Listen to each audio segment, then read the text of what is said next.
CultfiggaTvNews. Revolutionary salute. Revolutionary salute. Like, share, subscribe. Welcome to the House of Revolution. You know I'm your humble host, the Yao Ming of Revolution, and I got some late breaking news the revolutionaries can use. Revolution has hit Kenya.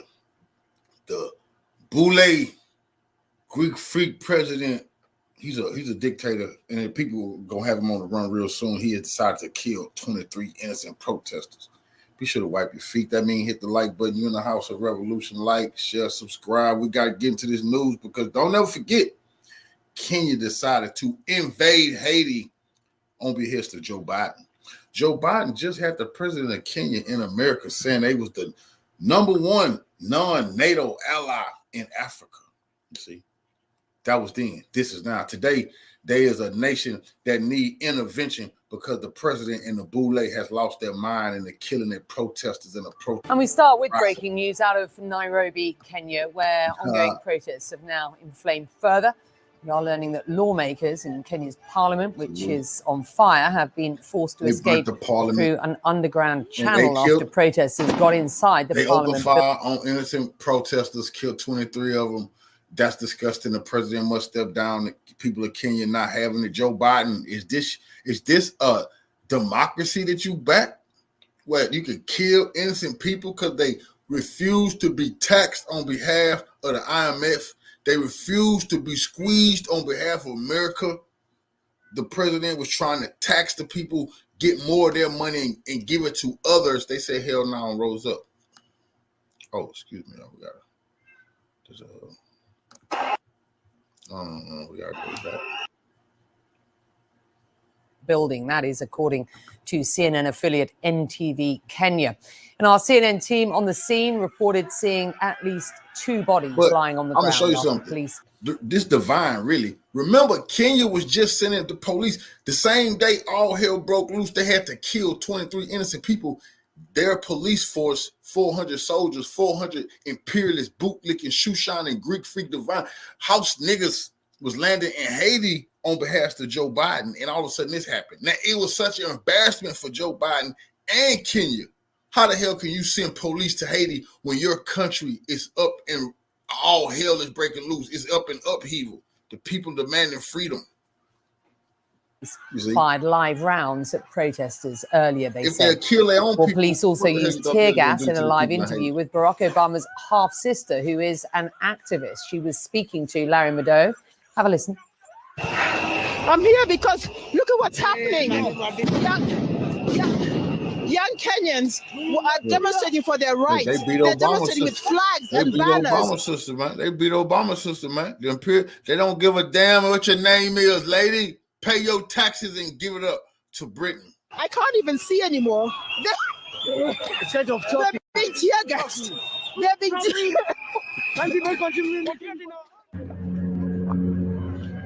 Becky, we're on the street. Like this is one of the main streets here in Nairobi, and we see police in a truck here trying to fire tear gas at the protesters, who in many cases keep sending it back to them. The street is littered with a lot of debris, things that have come from the surrounding offices, and we're quickly getting enveloped with tear gas, as you see here, so we're going to need to move quickly. The protesters have been beaten back to the side of that street, and this street is entirely empty. This is usually rush hour. It would be a busy time in the city. We don't see any of that. One of the things that appears to have happened in the last few hours is that some people have taken advantage of these protests against the high cost of living to do looting. So we've seen some widespread looting in the shops around here. I want to show you some of them now. People breaking into these buildings and taking whatever they can. We saw one man walking away with a TV set on his back. This is just one that's completely vandalized here, but there's a lot of them. This appears to have been the mounting of a TV here. On this street, all across it, a lot of these offices appear to have been looted and everything taken out. The glass shattered. This is a Forex bureau next to it here that has nothing left over. That's all completely vandalized there. That's part of the reason why the police are trying to send them away, because they are looting people's businesses. And this is another one as well. So I had to get y'all. Sir, is this your business? Get to the truth. I just want to. I'm sorry, sir. Do you want to come and talk to me? Come. We're live on CNN. Come and talk to me, sir. And this is just another shop next to him. All of this is looted. There's paper strewn all over the ground. No valuables appear to have been left here. And I think this is one businessman who is just kind of sifting through what's left of his shop. What is your name, sir? I'm Ismail. What happened? What happened to your shop? Were you here when this happened? I was here, but I was helpless. I called the police. Nobody responded. And this is what happened now. You've lost everything in the shop. Nothing is. You don't look like you from Kenya. Yeah. Ishmael. I'm sorry, Ishmael. Yeah. So there's going to be a lot of people on the streets counting their losses revolution look like after Ishmael. this latest round of demonstrations, which were largely peaceful, but also there's been some widespread looting around here. We saw a shell of a car burnt out back. Oh man, you know what? That's enough of that. So that's what being a coon on TV actually looked like. The man said looting 100 guys. He know what his masters want to hear. Keep saying looting. Say looting. You know what? Well, let's get to what really happened. Let's see if we can get to the people that got killed. Did he say one time people got? Did he say one time people were murdered? Hell no. Hell you talking about? They murder people. Just imagine on January 6th if they just killed. If they just imagine January the 6th, if they killed about 23 people, what would have happened? They killed one white lady. She got 2 goddamn close to Congress. But these bastards over there just start killing everybody. Salute, Queen. That house nigga never. We start with Kenya. A proposed tax hike has plunged the country into violence. Thousands of people were protesting. The parliament had been breached, and the streets were littered with dead bodies. The pictures were truly scary, and it's had the intended effect, because President William Ruto has made a U-turn. He says he is withdrawing the new proposal. Oh, it's too late now. The youngsters say it's consequently, having reflected on the continuing conversation around the content of the Finance Bill 2024. Now, the finance bill was a shakedown of the country by the IMF, America, Britain, France, all the rich Europeans to take more from these poor Africans, and these house niggas was gonna get more. The people rose up and say, hell no, we too poor, we're not giving y'all nothing else. And they bomb rushed to the parliament, set it on fire. And this dictator right here, who, do you remember Joe Biden just had this man at the White House the other day that called him the most America's top non-NATO ally in Africa. They just crowned him the king of kings. I'm telling you how the white people did, because he been kissing their ass so much. He just went to sit down with Zelensky and them and talk peace. No righteous revolutionary was at that meeting because they knew it was a joke. Well, he was there. And he just sent 400 of his police force illegally because the Supreme Court in Kenya said, hell no, to Haiti to help that get Haiti under control. And I'd be damned if the Most High didn't give him something to deal with in his own homeland. He can't worry about Haiti. He got to worry about Kenya now. And listening keenly to the people of Kenya, who have said loudly that they want nothing to do with this Finance Bill 2024. Absolutely. I concede, and therefore I will not sign. Nah, they want you to step down. The 2024 Finance Bill, and it shall subsequently be withdrawn, and I have agreed with these members. Talk about a triumph of the people. Ruto had himself proposed these higher taxes. They were part of a new finance bill. He had remained defiant until now. Ruto was using very different language yesterday.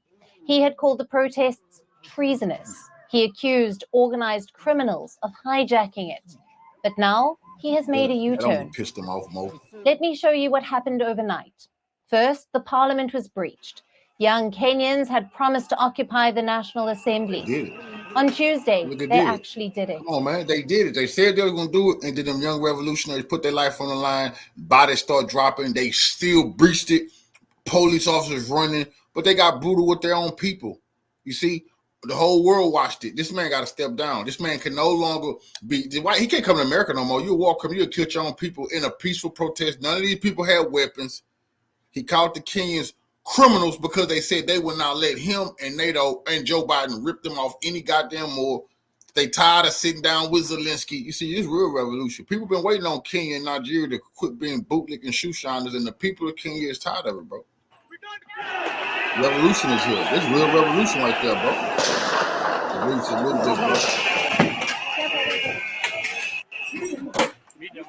And one thing I've been paying attention to is they telling me that this real because usually it's tribalism in Kenya, but they saying no, is all the tribes is getting together and they actually do want a democracy. They all want saved. And it's just like here.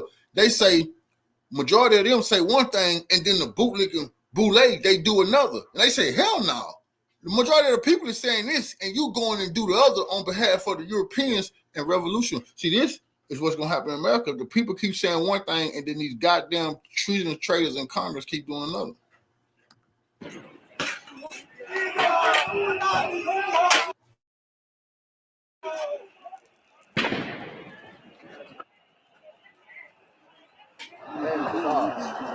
That's a major country right there. That's Kenya. It was the same across Kenya. Protesters were out in full force against the government. Look at these scenes in Mombasa. The military used tear gas to repel the protesters. The protesters responded by throwing stones. Come on, man. This man was just talking about they had to intervene in Haiti because Haiti was out of control. And look at this country today. You talking about that ain't divine intervention? These people just said Haiti was out of control, and people like, what the hell are you talking about? Have you looked at your parliament on fire? Affected. Protesters there burned vehicles and buildings. Take a look.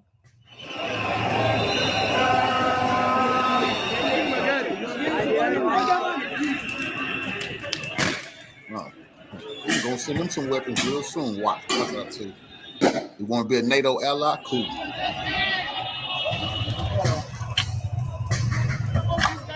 You want to go to Zelensky meeting? This man was just at a meeting with Zelensky and all of the Europeans getting patted on the head as a good house nigga. This real talk. They brought him to the United States. Let him shine Joe Biden's shoes before the goddamn world. This house nigga right here. Now look at him. He's getting run out of his own damn country by the people, and they not stopping. He gonna have to kill a bunch of people, and that's only gonna make him a war criminal. Protests spread. The military was called in. He can't go to The Hague. He's an African. Then the crackdown began. He better be careful. Was a brutal military operation. Soldiers fired live rounds at the protesters. Last we checked, around 23 of them had been killed. Plus hundreds have been injured. The streets of Nairobi almost resembled a war zone. You could see smoke rising from the tear gas, also the deafening sound of gunfire. Some videos showed dead bodies lying on the streets.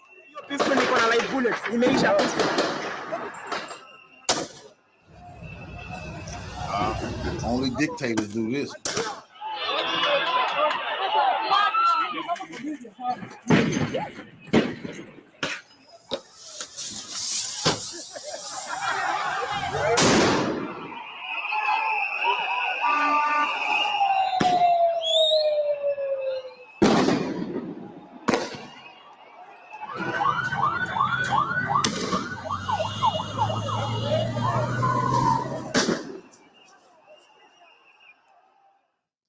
A violent 24 hours for Kenya.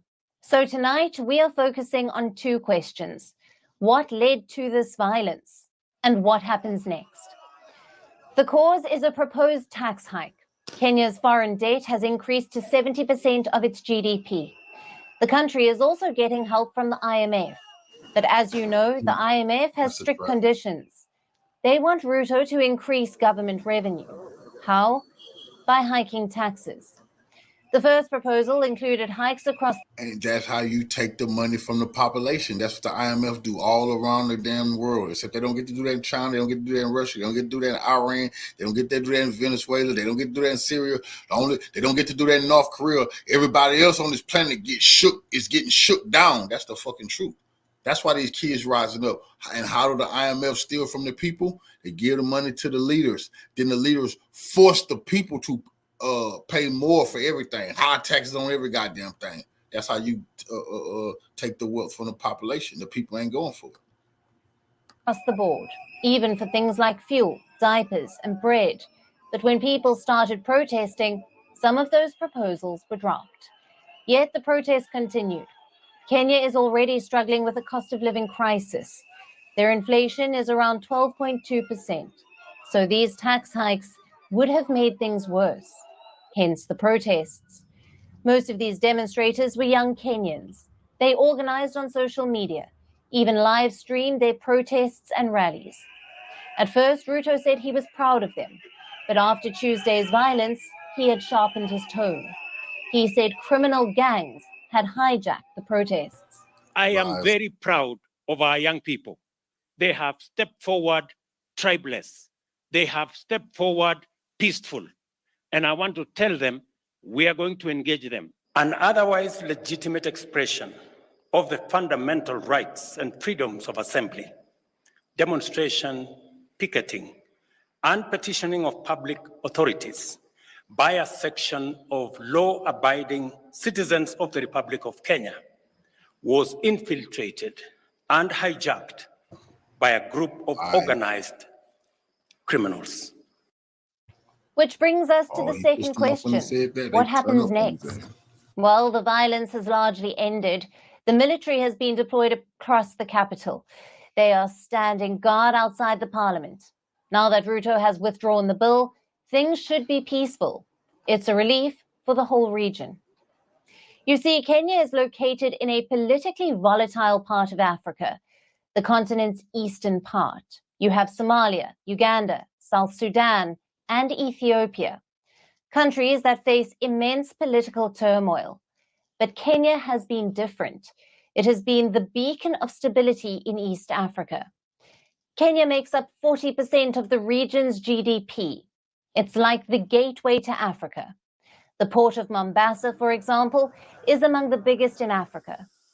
Many multinational companies have their regional headquarters in Kenya. Plus, it's a key ally of the US. So Kenya's domestic politics has implications for the world. Washington is keeping a close eye on the protests. They have also criticized the violence. We condemn the violence reported during protests in Nairobi and around Kenya. We mourn the loss of life and injuries sustained and offer our condolences to the families who lost loved ones. We urge restraint to restore order and provide space for dialogue. The US has a lot at stake. See? Last month, Joe Biden laid out the red carpet for Ruto. He hosted him for a state visit, and weeks later, this happens. Even India will be watching things closely. Around 20,000 Indian citizens live in Kenya. They have given an advisory by the Indian diplomatic mission: exercise caution, restrict non-essential movement, and avoid areas affected by protests. The people of Kenya have certainly won this round, but the trouble doesn't end here. Ruto is keen to administer the bitter pill. He may find other ways to do it.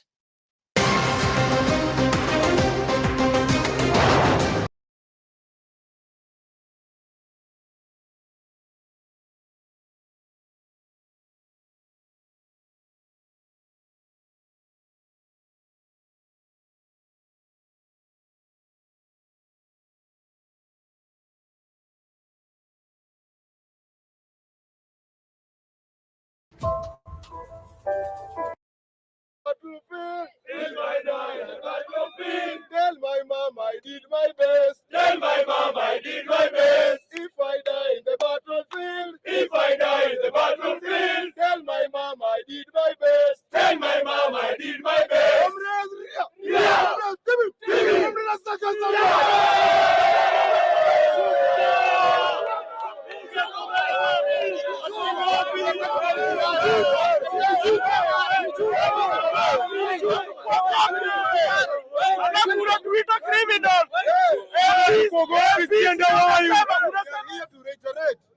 And remind the government of today, that's the government of William Samoei Ruto, that whatever you are saying, all those are lies. Yes. We know you when you are genuine, and we know you when you are lying. Yes. Anytime you are not flying, you are lying. Yes. Anytime you are not lying, you are flying.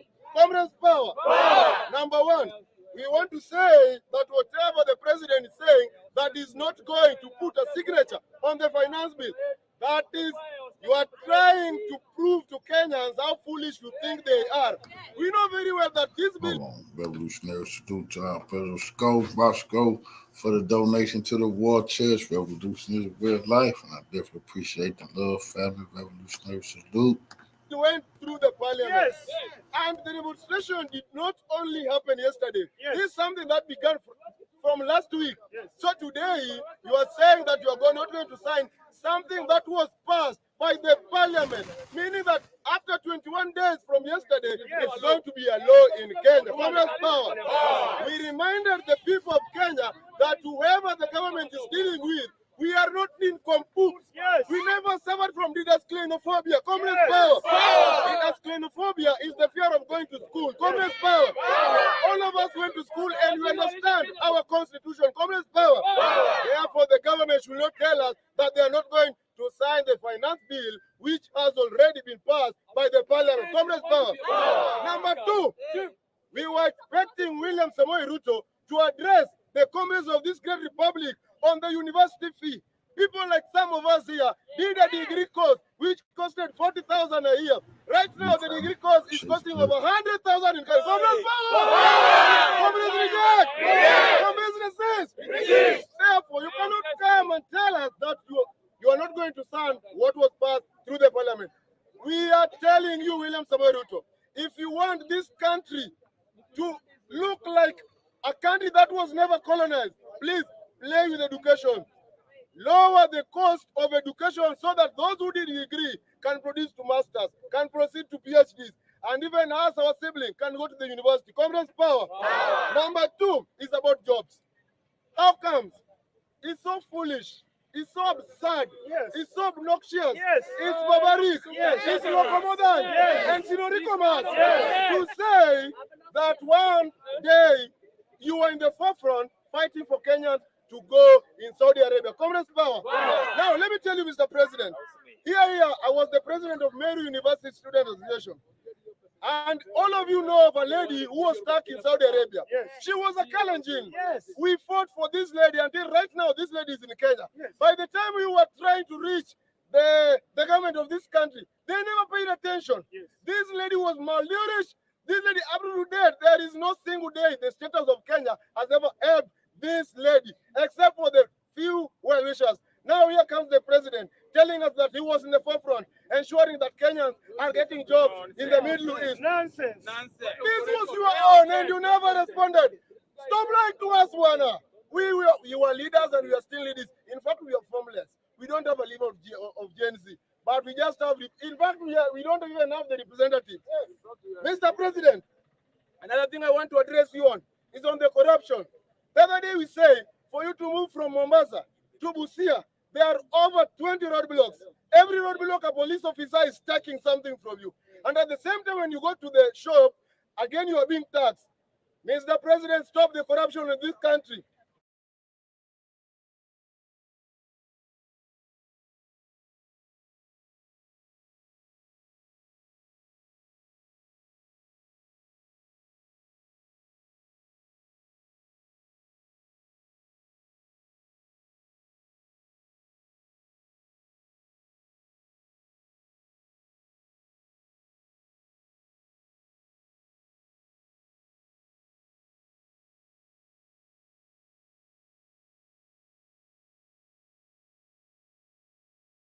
This is Democracy Now!, democracynow.org, the War and Peace Report. I'm Amy Goodman with Juan Gonzalez. In Kenya, at least 22 people have been killed, dozens more injured as nationwide protests intensify after lawmakers approved a contested finance bill Tuesday that would hike taxes. Police fired live rounds, rubber bullets, tear gas at thousands of protesters who stormed Kenya's parliament in Nairobi, angered by the measure, which would skyrocket the cost of goods and services in Kenya to help pay off billions in foreign debt, including the International Monetary Fund and World Bank. What the government did to deploy a lot of force on us, it wasn't good. Yeah, we are not happy about it because they killed our colleagues and fellow youths. It's not okay. Yeah, it's very bad. We are demonstrating peacefully. It's our right to demonstrate. Demonstrations also continued in other parts of Kenya, including the coastal city of Mombasa. The taxes are so high. We are being taxed our salary, and any other thing that you are going to buy with the little that you're remaining with is also taxed. So I think let us just demonstrate. We don't want it to be amended. We want it to be rejected in totality. This comes as 400 Kenyan soldiers arrived in Haiti Tuesday, the first contingent of U.S.-backed troops sent to combat worsening gang violence in Haiti. Many Haitians have opposed the mission, saying past international interventions have contributed to political destabilization and humanitarian crises in Haiti. For more, we're joined by a number of people in Nairobi and beyond. Faith Odhiambo is with us, president of the Law Society of Kenya. We're also joined by Mamka Anyona, who is international finance and development expert from Kenya, who is joining us today from Kigali, Rwanda. And in a moment, we'll be joined by Alma Obama, the Kenyan-British community activist, sociologist, and author, and half-sister of former U.S. President Barack Obama, tear gas yesterday in the protests. But we're going to stay in Nairobi. Faith Odhiambo, thank you for joining us. Explain what these protests are about. We talked about the number of people killed, perhaps 22. It could be more. We don't know how many people have been disappeared. The president, Ruto, who actually just went to Washington to meet with President. That's a nice little piece of the puzzle. See, yesterday he was calling criminals who had took over the protest. And then when the media started saying Obama's half-sister was gassed, they couldn't keep saying it was just criminals. You see what I'm saying? They had to change up their story, and now he apologized, and all it's too late. I mean, you killed 23 people. President Biden is also calling out the Kenyan military. Well, the protest started with regards to the proposed new Finance Bill 2024. And it started with discussions on what the bill is about, what it will mean on the cost of living, and all the taxes, both excise duty, VAT, as well as increase of tax in so many goods. And so I think the movement started that we should not have this finance bill. We're already raising over a number of billions with the old Finance Bill 2023, which was equally difficult for Kenyans to embrace. But at that time, we recognized that the country was not doing well, and we needed to pay a bit more taxes to ensure stability.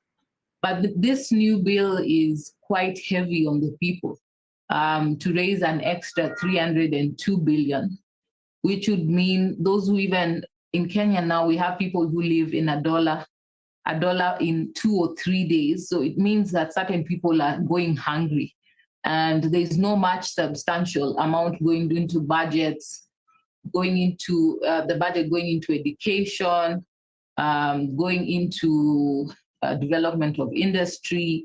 We see more budget going to unconstitutional offices. We have the office of the first, the wife of the president, then we have the wife of the deputy president, then we have the wife of the prime minister, which are all unconstitutional offices. And the government is spending hundreds of millions allocating funds to those offices. Then we have renovations that are being done to the office of the president and the vice president, which Kenyans are saying this is wanton wastage. And then we see the opulent lives led by some of the cabinet secretaries close to the president. They have been in office coming now to, this will be their second year. And yet when you see the way they live, it does not amount, you cannot account for their lifestyles. It's obvious corruption, and we see as well there are several corruption cases that come and there's no government action by the executive. And these are loans, and we are raising more money to pay those loans which disappear in corruption. So once the Kenyans started analyzing what it means in the healthcare sector, we've changed the healthcare care system, making it more expensive for Kenyans with less services, cutting out a huge number, particularly the youth, in receiving certain healthcare services, even scanning in terms of cancer. And so people are realizing the government is on a money-making mission. No one is caring for the people. No one is caring about the healthcare sector. No one cares about the education sector. No one cares about the small and medium-sized business. We've had quite a number of businesses moving out of the country last year, and so many businesses closing down. And the most funny thing was, I remember the chair of the Finance and Budget Committee, when people were presenting views and what this bill would mean to business, and we were saying then, just leave the country and go and set up in another country. So it shows that we don't care as long as we raise money. We also have Faith of the Alma. We also have joining us Alma Obama, the half-sister of former President Barack Obama, who participated in the protest and was tear gassed recently. Welcome to Democracy Now! And could you talk to us about why you participated in the protest and what happened? Well, thank you for having me. I participated because in my work, I work for children and young people, in other words, the Gen Zs in my foundation, and also my staff are 60% Gen Zs and millennials. So I had to be there because I have to present the voice of those young people, because that is what my foundation is called, Sauti Kuu Foundation, which means powerful voices. On a personal level, I was there because I also feel strongly that there are items in the financial bill that are not for the benefit of the Kenyan people. The Kenyan people are struggling, especially the young people. We have over 50% of people who are not in work. They have no jobs, but they're going to be taxed, and then we'll end up having debt to the government. We have ancestral homes that are now being we're having the feeling that we're being threatened because there are taxes that are being introduced that will force our grandmothers and our great-grandparents and our parents to pay for the land that they've lived on for thousands of years. These considerations have to be taken to see how Kenyans can cope with such taxes. We need to create jobs before we start taxing people. We need to show what we're doing with our taxes before we start taxing people, so people can be on your side.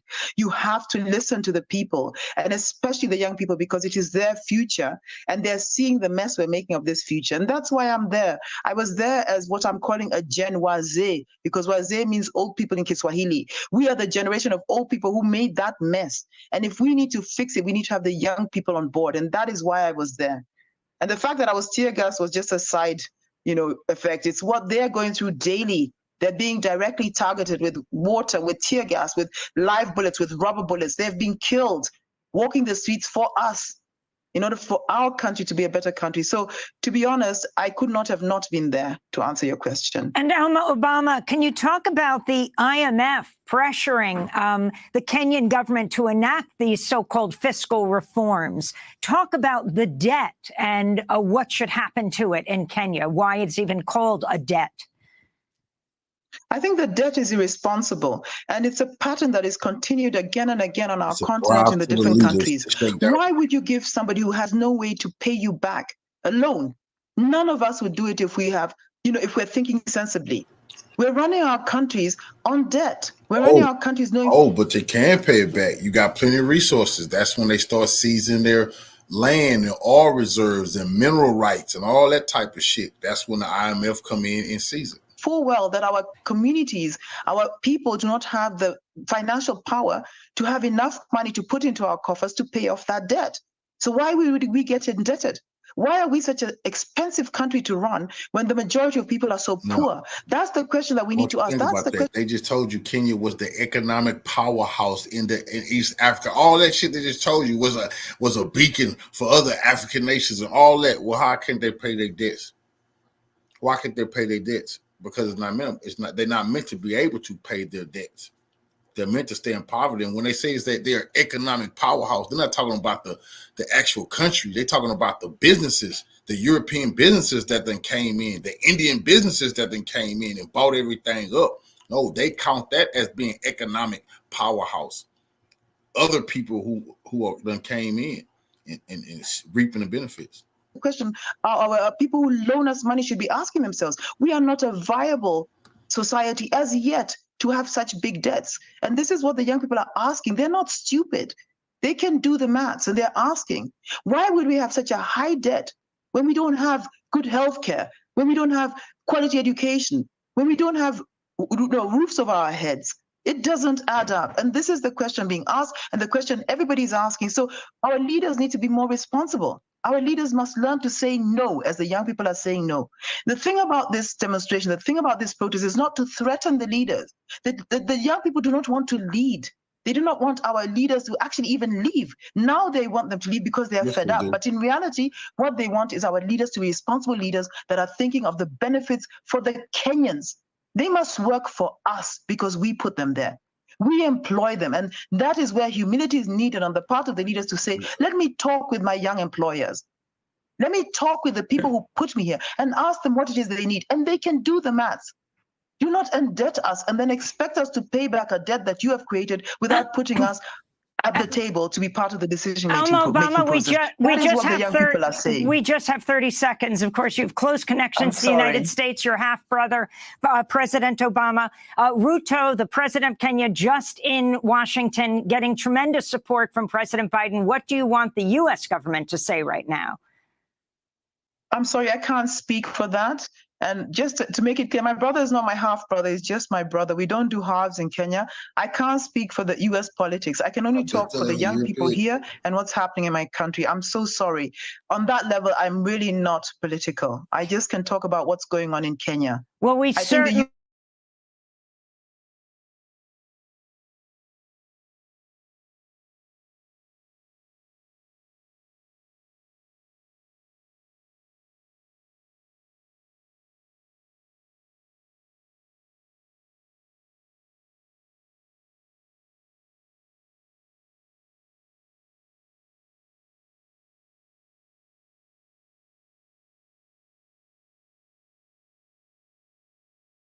dead, over 300 people arrested.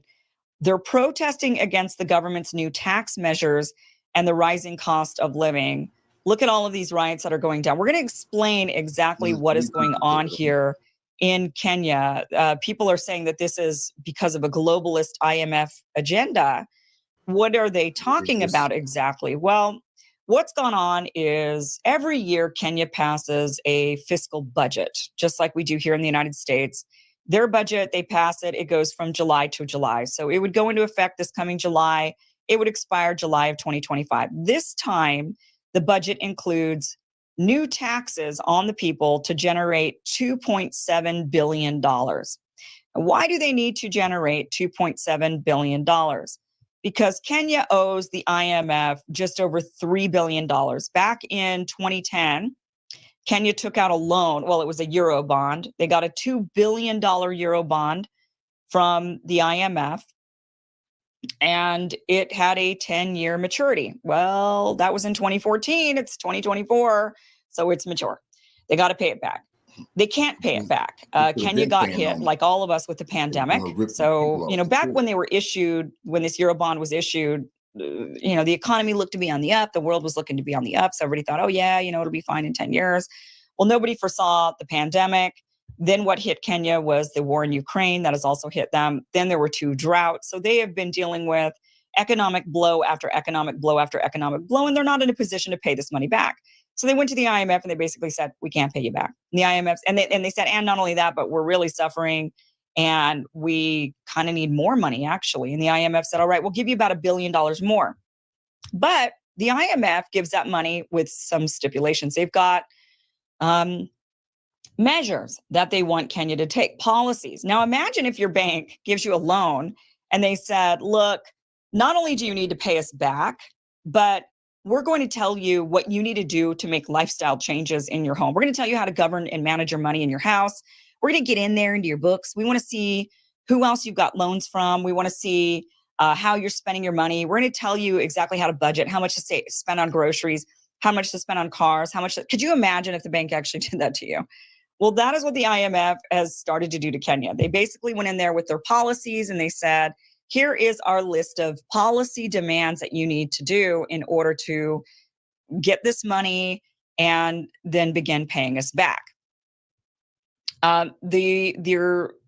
What they're focusing on, the IMF is pushing Kenya to widen its tax base and ramp up tax collection. This means hiking up the VAT on fuel and other everyday goods. The goods that they're taxing, by the way, which is really pissing off all these people. You wonder why they're rioting. Well, it's because the first draft of the bill had taxes on things like bread, cooking oil, cars, fuel, sanitary pads, diapers. I mean, this was affecting absolutely everybody.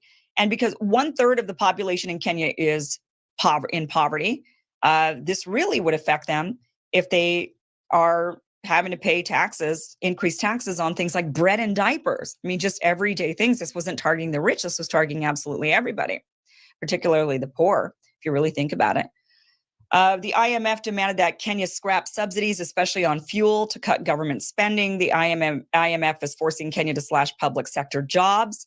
They're essentially telling Kenya, you got to fire people in order to save some money. And, you know, when you've got 1/3 of your population already in poverty, you can't really afford to fire people, that to put more people into poverty. It's not like they can just go out and get another job.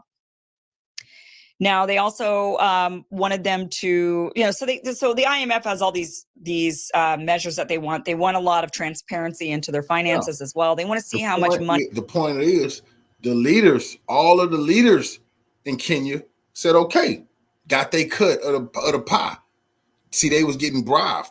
It's the people say, oh, hell no. Stormed the parliament, set it on fire.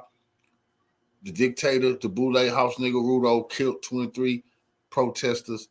But the Boule, the people, the leaders was like, okay.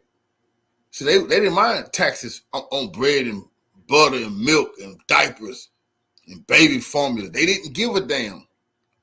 Now they facing hell. Money they're getting from China. That was one of their stipulations. Now, compare this to China. Kenya did receive quite a bit of money from China. In fact, way more than the IMF has ever given them. China has given them, they're in debt to China by about $6.5 billion compared to about $3 billion to the IMF. So they owe China a lot more. The difference between China and the IMF is the measures that they impose on Kenya. What's interesting when you look into what China does is they don't go and tell Kenya how to manage their money. They don't say, this is where you need to cut some jobs. This is where you need to raise some taxes. This is where you need to, you know, implement all these austerity measures. China doesn't actually say that about their $6.5 billion. What China says is, we're coming in to build infrastructure. We want Chinese contractors to be managing these infrastructure projects. Some of the jobs need to be Chinese, and we will get money back from some of your resources from this infrastructure that we're building. China does it a bit different. So they're not going and saying we want policy measures. They're saying we want some resources and we want some jobs, and we're going to build a bunch of infrastructure. That's what the money that they've invested into Kenya. Yeah. So it kind of makes you wonder, why is the IMF suddenly telling Kenya, now we want to see transparency about how much you really owe China? You know, that's just part of our, we're giving you a loan, so we deserve to know. Business. And they're saying, and now you've got to cut all these jobs, you've got to raise taxes. You basically have to collapse your economy and piss everybody off. Well, Kenya is strategically extremely important to China's Belt and Road Initiative. And as I've reported on numerous times on this show, the United States and the West continues to enact measures to hinder the Belt and Road Initiative any chance that it can. I believe that the port that was blown up in Beirut had to do with that. There's growing radical Islamists that have spread throughout Indonesia and that region of the world. I believe that exportation of that ideology, the funding of those mosques to teach that radical ideology, very much has its roots in Saudi Arabia, which has its roots in the United States, the control with the United States. So there's a whole host of, we're not going to get into it today, but we've got a mountain of evidence to believe that the United States has been doing all these sort of undercutting of China's Belt and Road Initiative. And that's not a stretch to believe, right? The United States is pretty vocal about trying to hinder China in a million different ways. Kenya is strategically extremely important based on where it's located in Africa. It's right below Somalia. It's right on that eastern coast. And so it's a safe port to get goods into. You don't really want to park your boat in Somalia. You could park it in Kenya, and you could then start to transport goods throughout Africa from the starting point of Kenya. So Kenya is an extremely important part of the Belt and Road Initiative. You can also cut through Africa, get to the other side of the continent rather than having boats go all the way around. So there's a lot of strategy with Kenya. So China's invested quite a bit, and suddenly the IMF comes in and says, well, all right, you want more money. We need to know everything. We need you to open your books. We need to actually go and implement all these austerity measures, piss off all your people, make everybody mad. There's now riots in the country.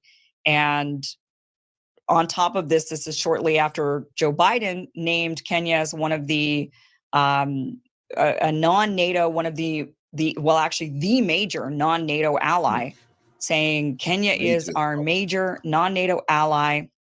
This was published by the White House last month. It provides benefits to these certain partners. So when you get this designation, you get certain benefits, areas of defense, trade, security, cooperation.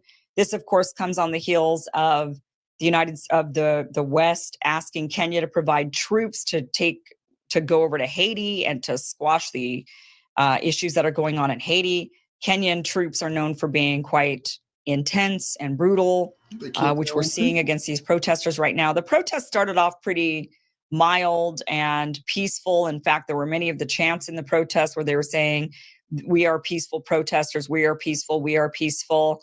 It quickly turned violent. The reason it turned violent was because Congress didn't listen to the people. They rammed the legislation through anyway. They weren't listening to these protesters. They pushed it through with a vote of 195 for, 106 against. That means it's going to go to the president, President Ruto. Ruto is absolutely expected to sign this, leaving the people with no options except to become violent. That was their last resort.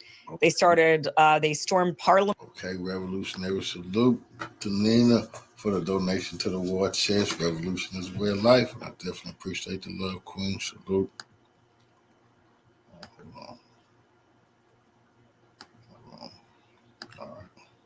Parliament there in Kenya. They lit it on fire. They've lit several other structures and homes on fire. It has become quite insane in Kenya. This country has not seen anything like this. Many of us have not seen anything like this. This is what happens when you overly tax people. This shouldn't really be a surprise. Taxation causes oftentimes riots, especially when the people are already struggling. In France, we saw the Yellow Vest movement. That was a taxation issue on fuel. Those protests went on and on and on and on for months. They finally were able to squash them with the pandemic when they put everybody into lockdown. But those Yellow Vest protesters, I mean, they were burning stuff. You just see these protests, and it is something unlike anything we've seen here in the United States. I'm curious if after all of this, they're going to call it an insurrection. All these people that have stormed the Parliament building, lit it on fire, are they going to go after them and say that they're insurrectionists? What are they going to say about these people? So there's a thinking that a lot of these protests, that this has to do with Ruto being pretty much in bed with the IMF and the West, and wanting to get cozier to the West rather than to China, choosing the West over China. And this is ultimately the disaster that comes with partnering with the West rather than China. China's giving them a bunch of money for infrastructure. China's giving them when the Belt and Road Initiative comes through, it's going to be a lot of jobs, a lot of goods coming through. It could be very prosperous for Kenya. But instead, they wanted to go with the designation of being a major non-NATO ally. So that has to do with war. That's not about trade, goods and services like a Belt and Road Initiative. NATO is about war. It's a defense pact. That's exactly what it is. And then to go and partner with the West by giving troops over to Haiti. I mean, this is what the West brings to the table, unfortunately, right now, while China's bringing actual products, goods, and services. Now, you might think, oh, there's Kim again. She's Asian, so of course she's shilling for the Asians. First of all, I'm Vietnamese. There's a lot of animosity between Vietnamese and Chinese. I just want to squash that right now. But secondly, that is not what this is. We have to be able to look at reality in order to solve problems. If we want to compete with China, we need to learn how to compete on an economic level, not through bullying, through war, through exportation of defense. That's our great American export. Is we're basically paid mercenaries. We're hired henchmen. That's a fact. We have to offer more to the world if we want to actually be competitive with China. I'm all for us being competitive with China. I think that we should be. We are a strong, brilliant nation filled with amazing people. We have every ability and opportunity and resource to continue to be a shining light in the world, to continue to be a country that the world looks at and idolizes, and yet we waste it away. We squander it on war. We don't focus on actually building nations and bringing forward prosperity. We instead say, we're going to make you a major non-NATO ally. And by the way, hand us some troops. We're going to send them over to Haiti so that they can get killed or just rough people up, because that's the type of stuff that's the industry we're in. We got this really great clip. This is from African Stream. They're a really great organization. You should follow them definitely to get more updates on what's going on in Africa. But they kind of break down a little bit more of what's going on and the reason why people are viewing this as sort of this Western sort of infiltration of Kenya, IMF globalists. Watch this. Since gaining independence in 1963, Kenya has been like a pretty African girl enjoying the attention of two suitors. US-led Western group of nations wooing her with wealth and might, and the Russia-China bloc with its promises of a new multipolar world. Previous Kenyan governments forged economic and cultural ties with Washington and London, but at the same time built cordial relations with Russia and China.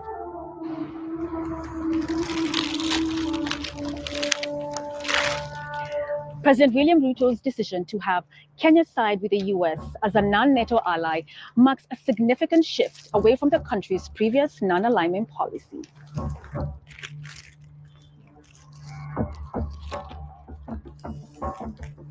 The move raises questions on what Kenya stands to gain and potentially lose by aligning with the US and its foreign policy enforcer, NATO. First, here's what Kenya will lose.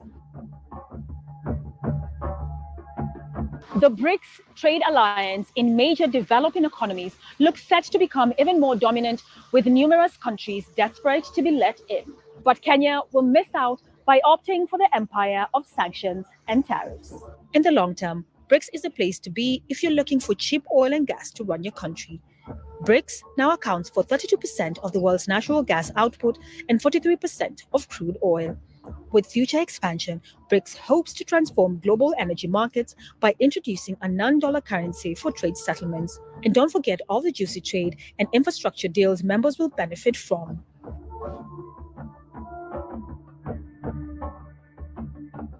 In future, Nairobi will now likely have to get the nod from Washington before it can proceed with any foreign policy decisions. Or, in other words, Kenya has surrendered its sovereignty to the US. And here's what Kenya will gain by going to bed with the US.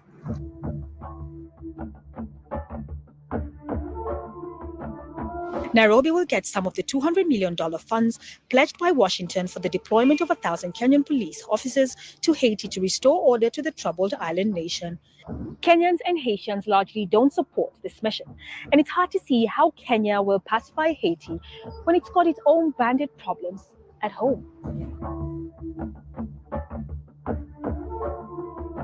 Kenya will get new toys to fight terrorists in the region, but that might not translate into success on the ground. According to one report, terrorism increased by a jaw-dropping 100,000% in Africa during the US war on terror. Our Sahel brothers know a thing or two about this, and that's why they have ordered Washington to pack up and leave the region. Maybe it's their example Ruto should follow. Nairobi will get money from trust funds to speed up investments in clean energy. But how will the transition work if you hedge your bets with a country that slaps 100% tariffs on China's electric vehicles simply because it can't compete? Kenyan firms can bid on contracts to repair and maintain US equipment used in the continent. They can also provide storage and logistical services for US military operations for a fee. But does Kenya really want to dance on the graves of Libyans killed by NATO in 2011, not counting the other victims of NATO's imperialist wars around the world? Given what's on the table, whose flowers would you take? As for Kenya, our choice has been made.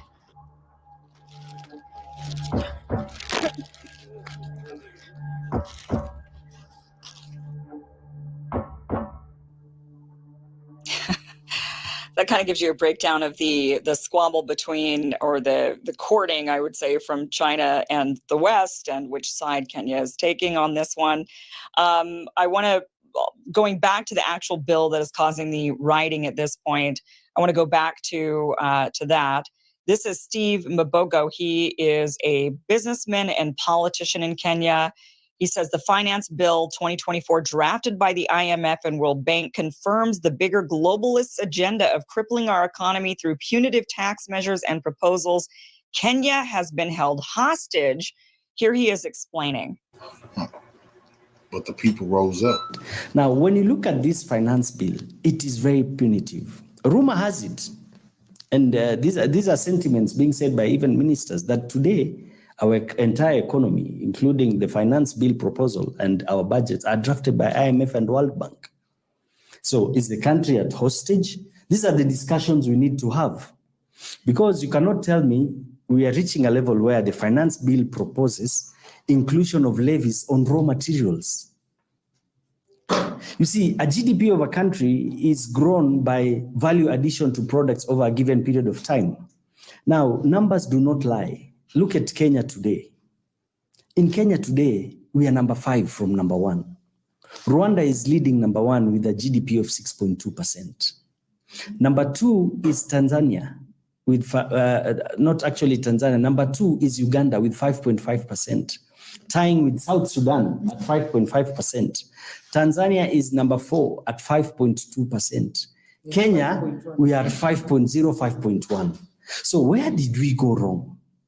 Most of the businesses in this country are shutting down every day. When you look at the private sector the other day, the last conference they had last week, they said, we are telling you we are open enough and we are saying these punitive taxes you're bringing, motor vehicle taxes, eco tax and all this, you're crashing down production in this country and will not have an option than to leave the economical space of Kenya.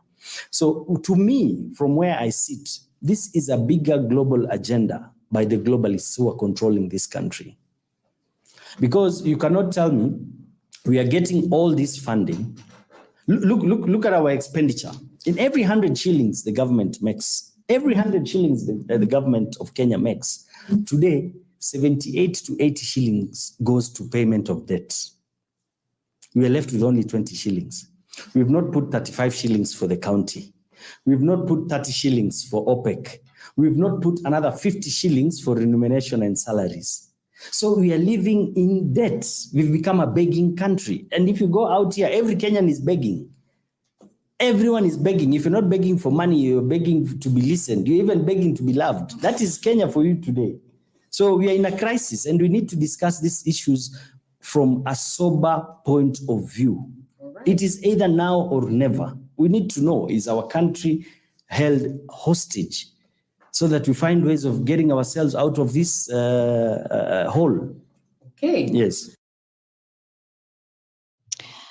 So he's there kind of explaining what's going on in Kenya. Hopefully that kind of gave you a bit more insight. We're going to keep following what's happening with Kenya and keep you posted. But that is sort of the breakdown, kind of in a nutshell, of what's actually happening. Hopefully that was somewhat valuable to you. And if things escalate, we'll keep you posted. But I'm sure they will figure it out. And I'm sure they're going to ram this bill through. And I'm sure those people are going to be stuck paying a bunch of taxes. And it's not going to be good. They have made some concessions on it. The first draft did have a lot of those taxes on things, like I said, diapers, sanitary napkins, oil, bread. They have rolled back some of those taxes. I believe they've also rolled back the tax on gas. They've still kept quite a few, most of the taxes, however, and it's still upsetting the people. So we'll see how this one all plays out. But, you impose taxes on people, and this is history. History doesn't bode well for taxing the people. I don't know why they keep doing it. In this country, we've had a bunch more taxes implemented on us over the years. Our taxes have gone up and up and up and up. I believe if you go back to 1900, there was no income tax. And now here we are paying 30%? I mean, it's outrageous. So beware. One other thing I want to mention about these Kenyan protests, just because it kind of relates to all other protests. They keep calling this a Gen Z protest. They keep bringing that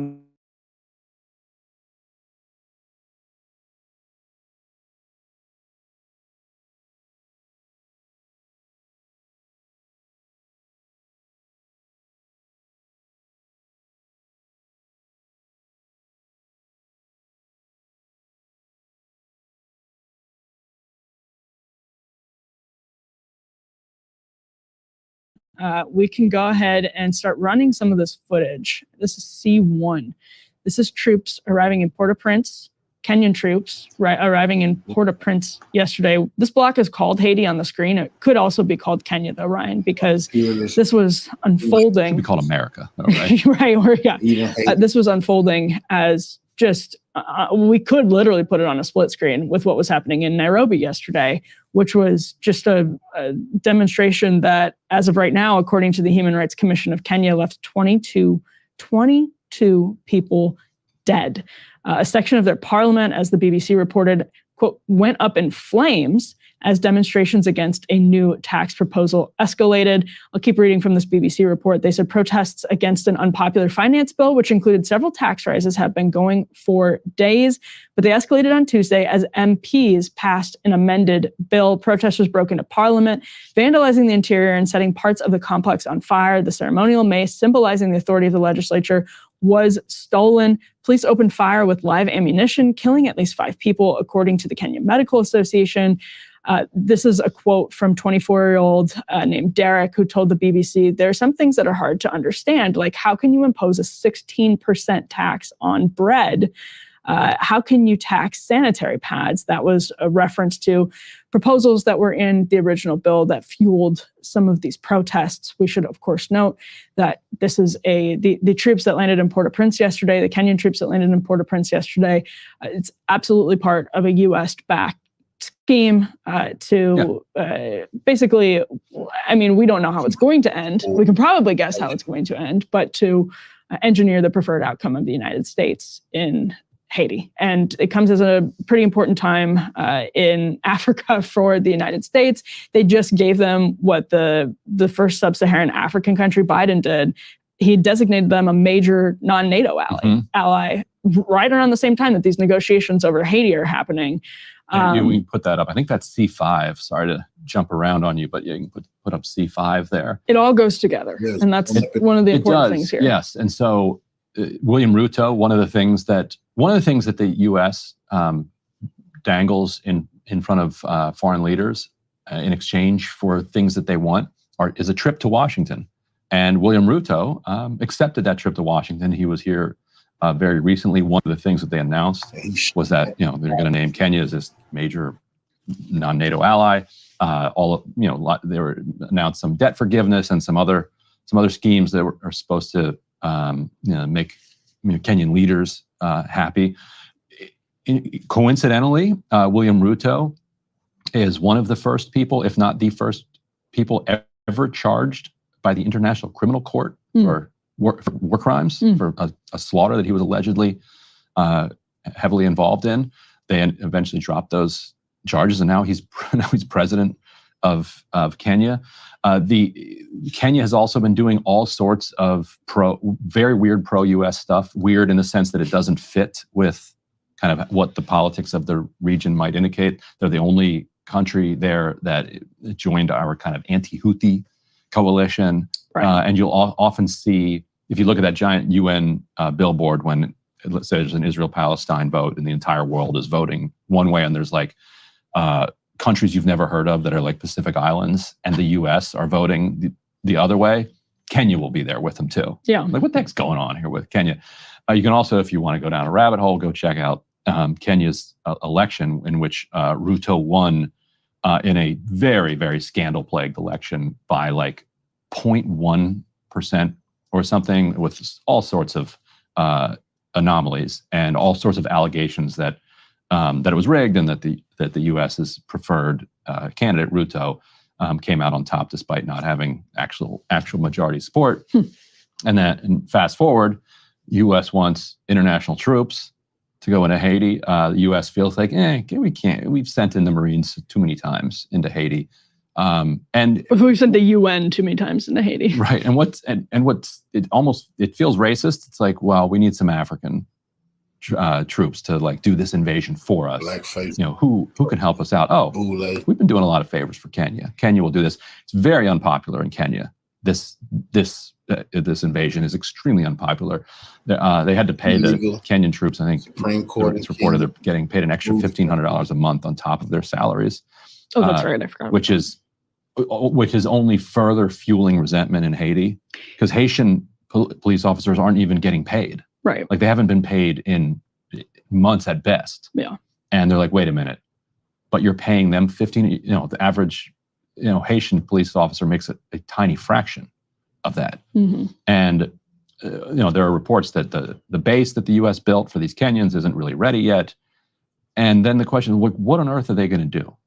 Like, what do we think a couple thousand foreign police officers are going to do in a situation that is completely out of control? Mm-hmm. What? Like it literally makes no sense. Like what is the goal here? Like, in other words, so they set up this presidential council in a hotel room in Jamaica. Right. That presidential council took a bunch of resumes. Which is, we've seen the same thing play out before. Yeah, they took a bunch of resumes. They took 60 resumes from people applying to be From prime LinkedIn. minister. Yeah. They narrowed it down to 5. They did a bunch of interviews. And then they picked a guy from UNICEF to be the prime minister of Haiti. That's not a political solution that has the buy-in of the Haitian people. Right. You have the buy-in of the United States and maybe UN. And some elements of the Haitian elite, which were jockeying and lobbying and pressuring to try to get their preferred prime minister outcome. But prime minister of what? Like of a handful of Kenyan troops or police officers, not troops.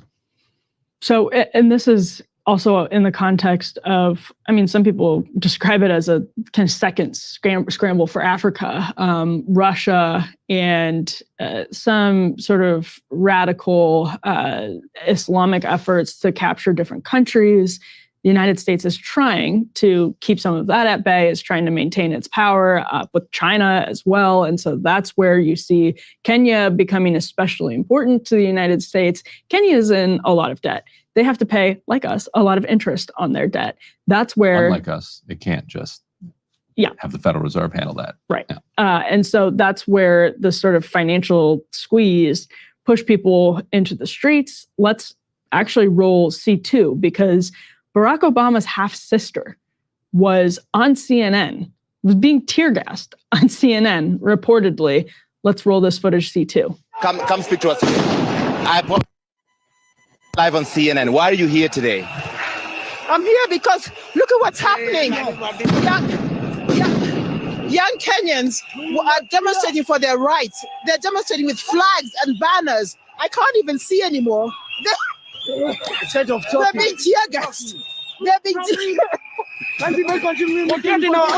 We shall not be intimidated.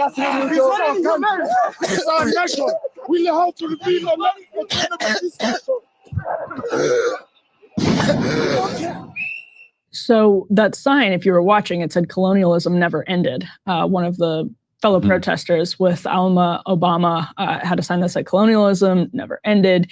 That was tear gas. You could hear shots in the background. So we can put the next element up on the screen here.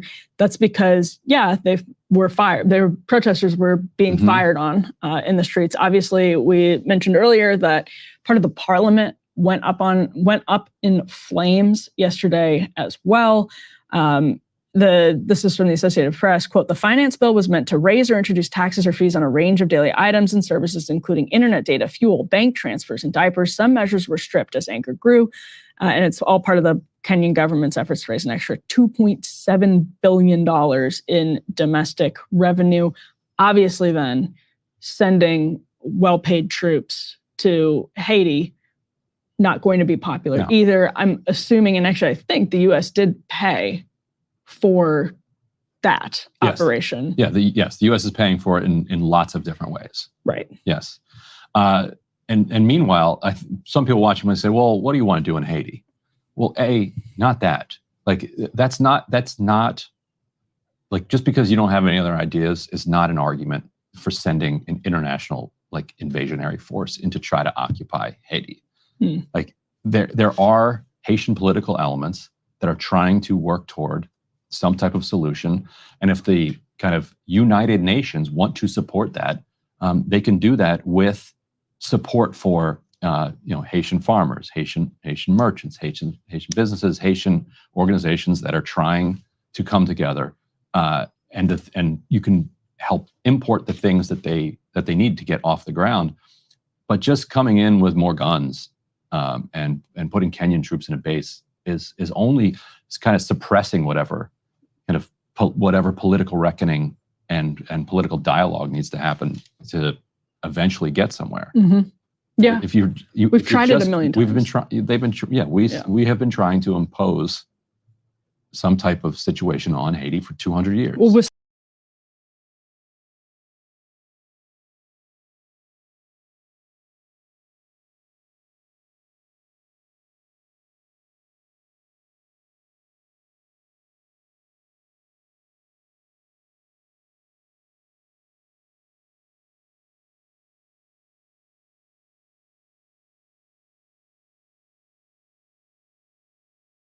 US puppet! William Ruto! US puppet! William Ruto! US puppet! William Ruto! US puppet! William Ruto! US puppet! William Ruto! US puppet! William Ruto! US puppet! William Ruto! US puppet! Kenyans are smarter than the system thought they were. Do you want to know what a revolution looks like? It looks like this. William Ruto! US puppet! William Ruto! US puppet! And it sounds like this.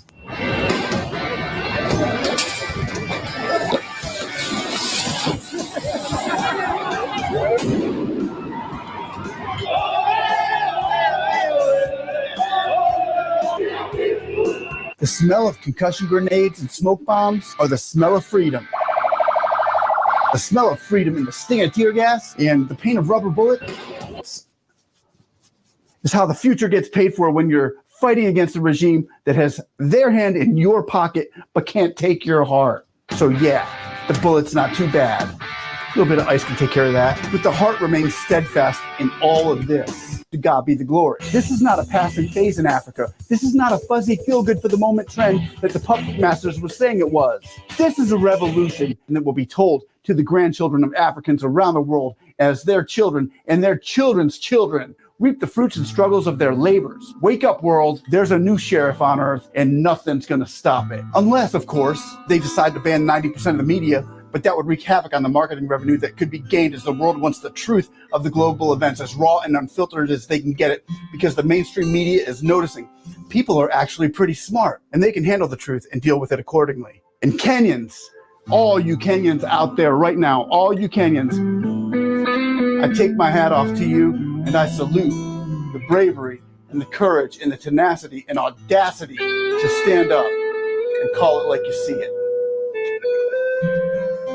They chant US puppet, US puppet, as if they didn't see their leader meet with Blinken and Kamala Harris in the Silicon Valley Broadway fake and toxic media display, clinking champagne glasses and declaring an army of Kenyans to go fight in Haiti.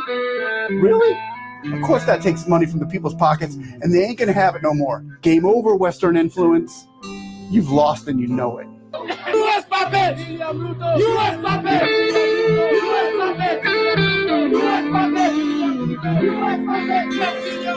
US puppet! US puppet!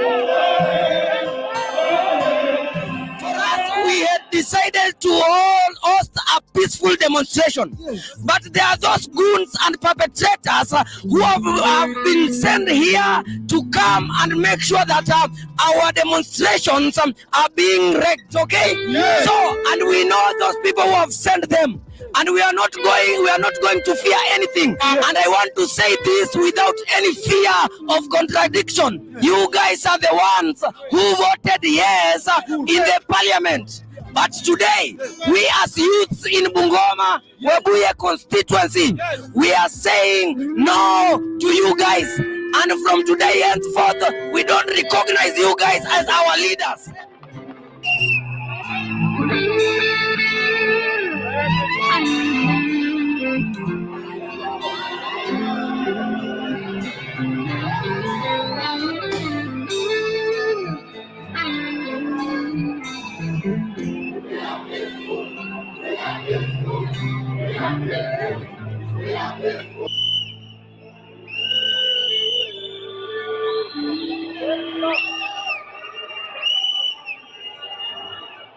And to all of those out there, please like, subscribe, and click that notification button. So when I get this information out, you can get this information in.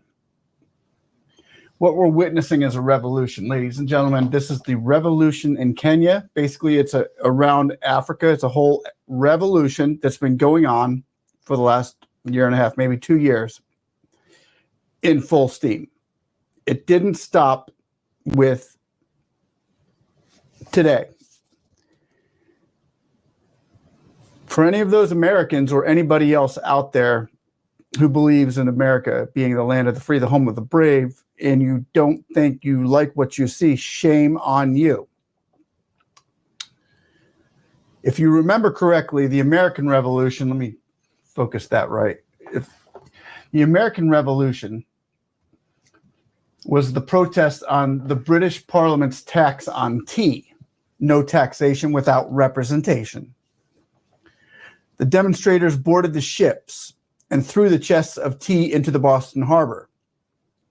The British government considered the protest an act of treason and responded harshly.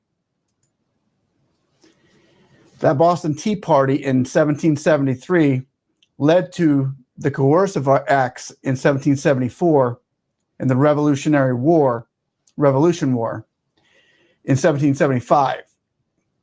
Then the Declaration of Independence was written in 1776. It led to the American Revolution. The same thing you're seeing in Africa right now. So I just want to get this straight with anybody out there that think that this is not a revolution. This is a revolution. It's exactly what a revolution is. Taking control of your country back and saying, I need better representation. We are the people. This is who represents us, and this is how we're going to be represented. Unless we have to go out and represent ourselves, we'll do that. This piece right here, this girl is amazing. She's amazing. My hat's off to her. Take a listen to what she says. And if you care to, grab a drink. Kenya is led by poverty. We have no education. Most of our people are unlearned. They cannot write, they cannot read. And the government still wants to pull away the budget of education, of healthcare services, of our teachers. I mean, do they want us to keep on remaining illiterate so that they can benefit from it? Because an illiterate people will not question the government. And since we are literate, we are here to question the government. Cut on your expenditure. Do not overtax us. That's the laziest way for the government to earn revenue, overtaxation. So you see, their cause, they know what they're doing. They know why they're doing it. The lady couldn't have been any more precise than she was. God bless her. My hat's off to you, ma'am. And again, you heard the gentleman in that clip before. Nobody asked us if we could be taxed. What you have is sometimes when your government goes astray, your leaders go astray, the people are meant to put them back in place. So I do really hope that Ruto gets back in place, because his trip to the United States to begin with and start coercing with Kamala and Blinken was probably a really bad idea.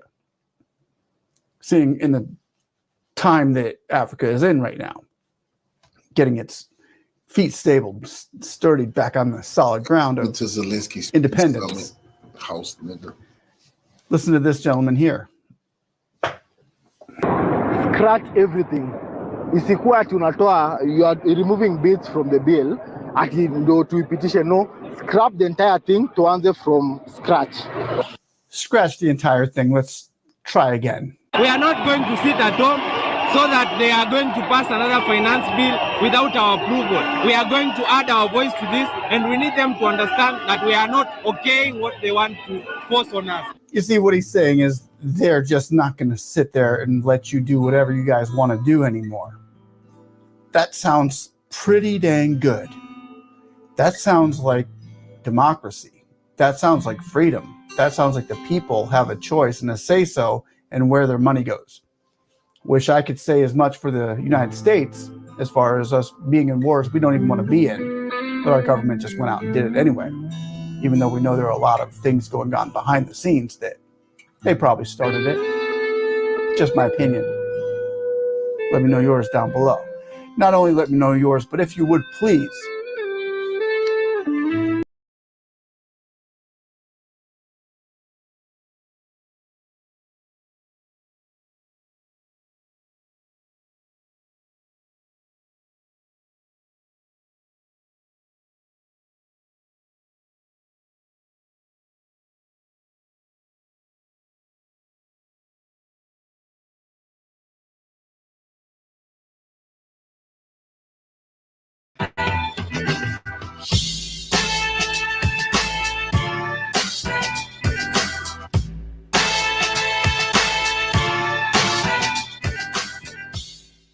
You're listening to the Critical Hour on Radio Sputnik. I'm Wilmer Leon, joined here by my co-host, Garland Nixon. Thank you, Wilmer.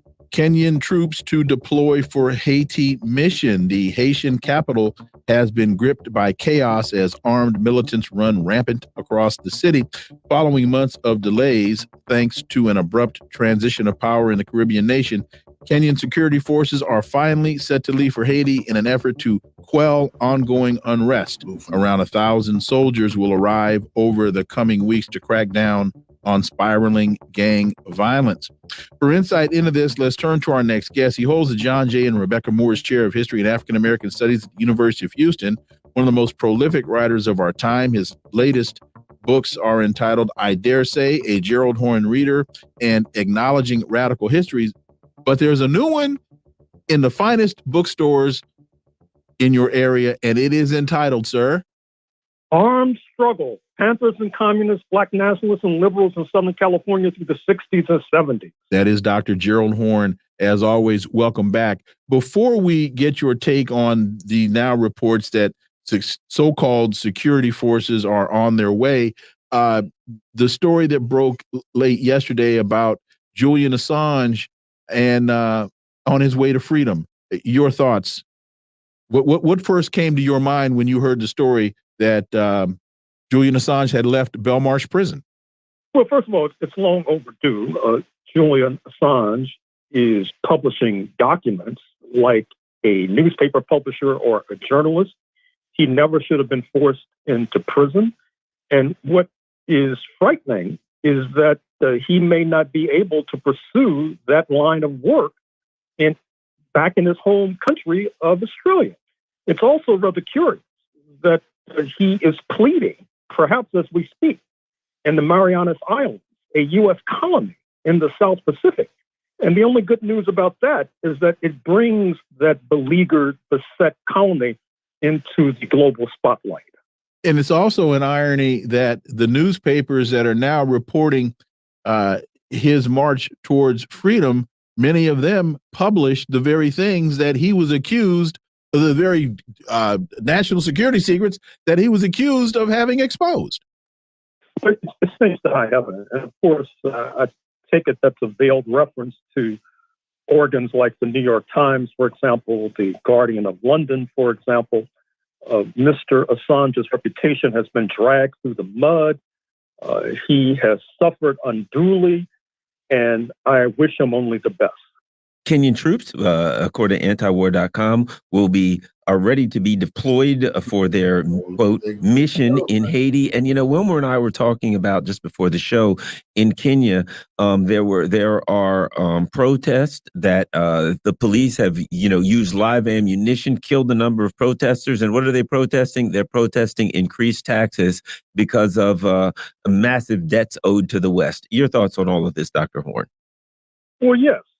Significant protests, and in fact, justifiable protests, because the parliament that enacted this new revenue is one of the most grossly overpaid parliaments on planet Earth in a country that has more than its share of poor people. And then, of course, the taxes have been proposed with regard to sanitary products, with regard to nappies or diapers. And the latest news is that the U.S. ambassador to Kenya, I'm thinking of Meg Whitman, a former leader of eBay, a former titan of Silicon Valley, has the ear of President Ruto and is largely seen, believe it or not, as a power behind the throne. Recall that it was not so long ago that she spent millions from her fortune. And of course, she's one of the richest women in the United States, and a failed attempt to become governor of California. But I guess she was not able to exercise her thirst for power, and now she's exercising power in Nairobi. I should also say that Mr. Ruto, who was just in Washington, recall on a state visit, quite rare for an African head of state, has basically taken on the mantle of deputy sheriff for U.S. imperialism, not only with regard to Haiti, but with regard to the crisis in Sudan and South Sudan, the crisis in Somalia. He has been known to interfere in the internal affairs of Ethiopia and Eritrea as well. But the larger news that your listeners should focus on is that as we speak, the Africa Command, the notorious AFRICOM, headquartered in Stuttgart, Germany, is meeting in Botswana in southern Africa. Recall that originally AFRICOM wanted to establish its headquarters in Botswana, but in 2007, then South African President Thabo Mbeki objected stridently and strenuously, and of course he was gone by 2008, coincidentally enough, and therefore AFRICOM repositioned in West Germany. But recall that in 2023, 43 African nations met in Rome, summoned by AFRICOM.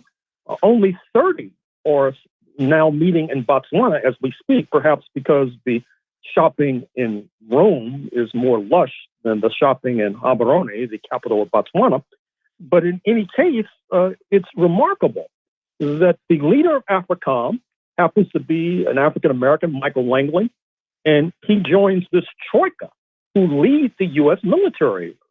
Remarkably enough, I'm speaking of Pentagon Chief Lloyd Austin, head of the Joint Chiefs of Staff, C.Q. Brown. And this is remarkable because recall that the United States Supreme Court sought to overthrow affirmative action. There's an ongoing and widening campaign against so-called diversity, equity, and inclusion, an attempt to purge Black people in particular from their post and purchase in U.S. society. But of course, the Supreme Court carved out an exception with regard to the military.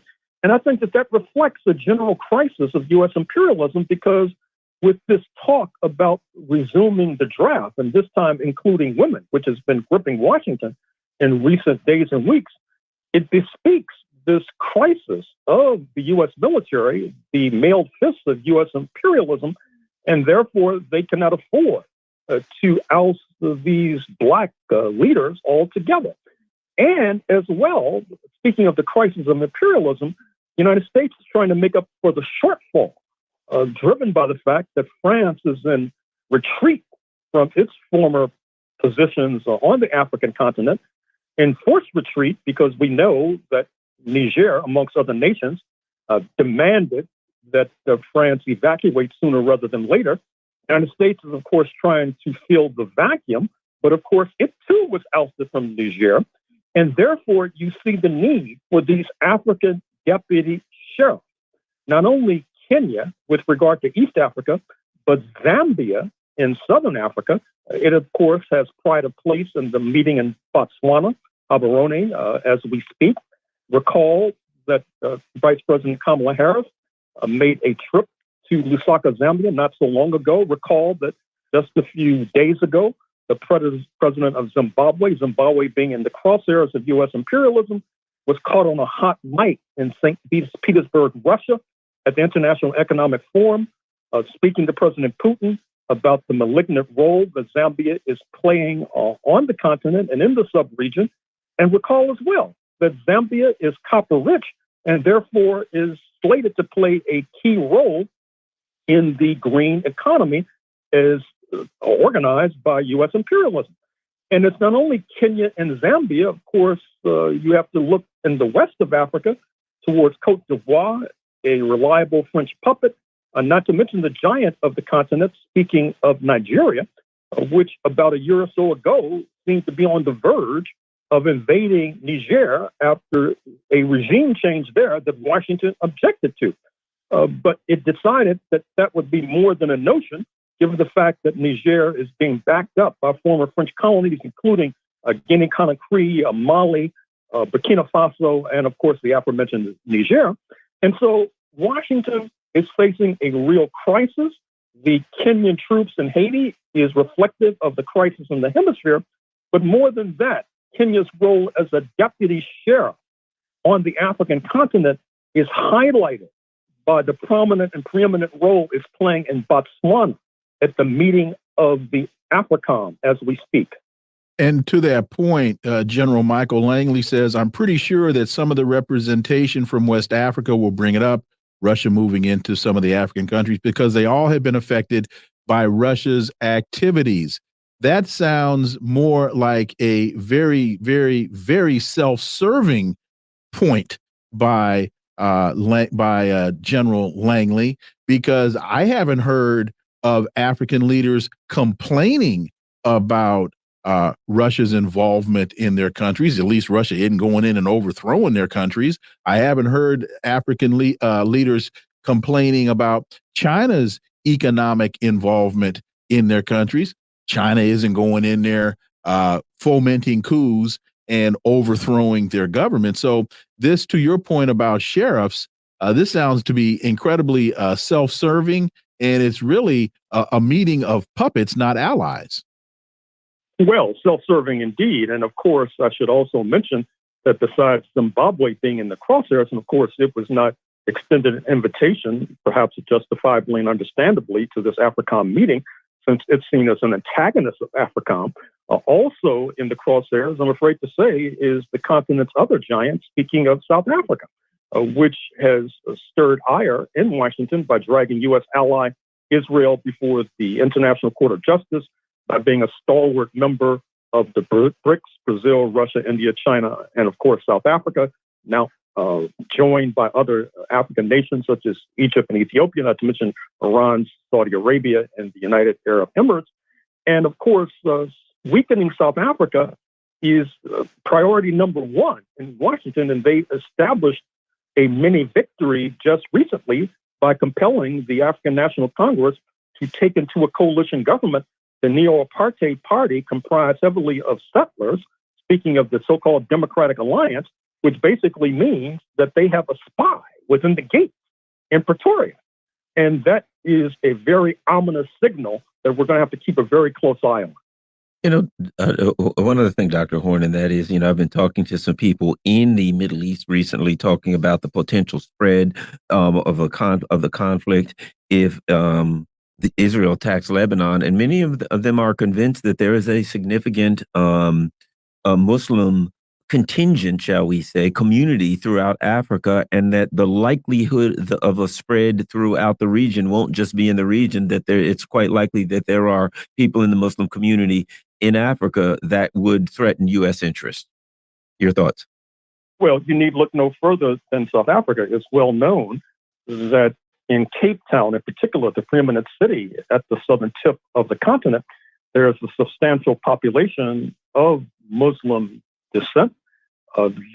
Many of them, of course, are descendants of the enslaved brought from what used to be called the Dutch East Indies and the Malay Peninsula some centuries ago, and of course are still there. And the move by South Africa against Israel has to be understood in the context of the ANC trying to win the favor of those voters, which I think was not altogether unsuccessful. And it's not just South Africa. Nigeria, of course, has a very substantial population of Muslim descent. The aforementioned West African nations, including Burkina Faso, Mali, Niger, Guinea-Conakry, even Cote d'Ivoire, have substantial Muslim populations as well. And so what we see is that U.S. imperialism is ensnared in countless and multiple contradictions from which there will be no easy escape. And final question, if I may, in a couple of these articles that I've read about the AFRICOM meeting, they don't talk about BRICS, and of course, AFRICOM is a military organization. BRICS is an economic organization. But what really seems to be at play here is the U.S. using the often used methodology of military solutions to economic problems? Well, that's the forte of U.S. imperialism, is it not? It's destined for disaster, it's destined for failure. And I dare say that this AFRICOM meeting in Botswana is fundamentally a waste of U.S. taxpayers' money. AFRICOM is designed to crash, which it will certainly do sooner rather than later. Dr. Gerald Horne, as always, thank you.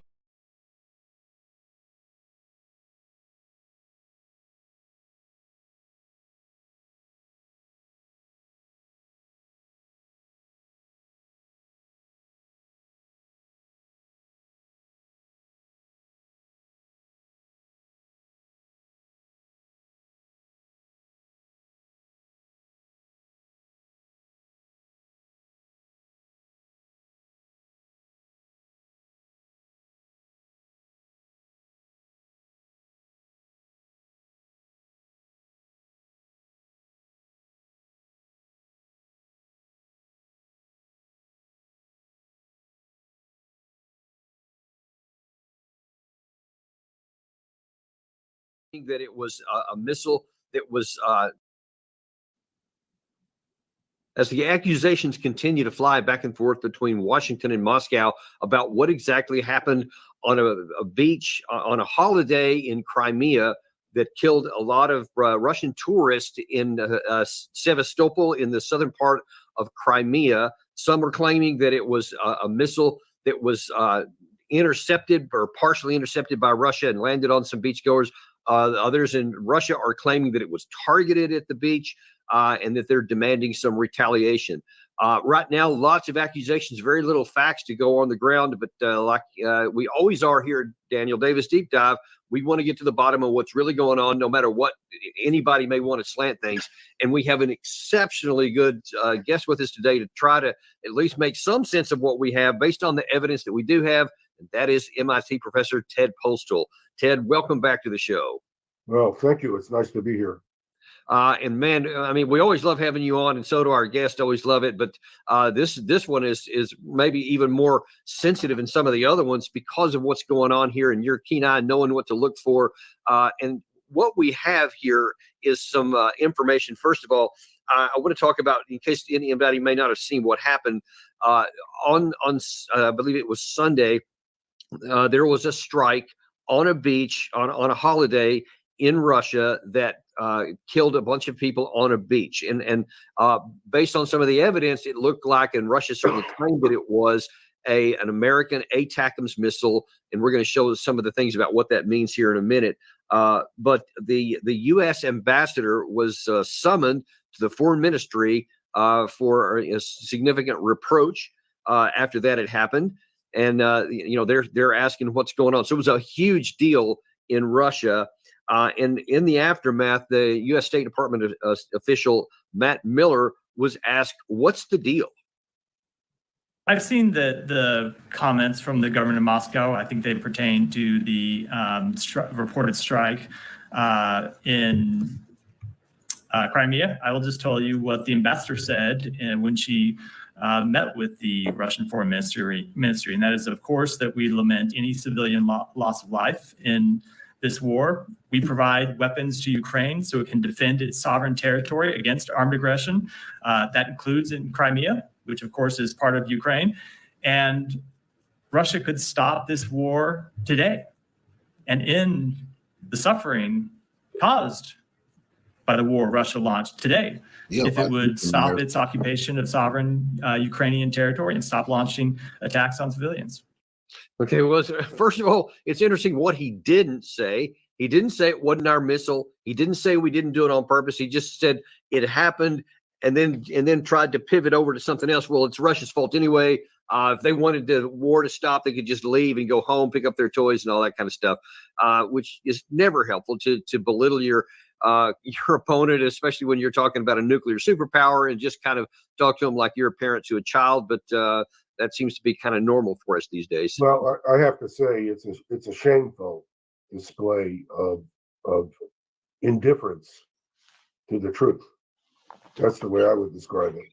And if this is the best a State Department spokesman can do, it would be better if they said nothing. because this That's is a fact. just a shameful display of indifference. That's my reaction. Yeah, I mean, whatever actually happened, and I know we're going to unpack that here in just a second.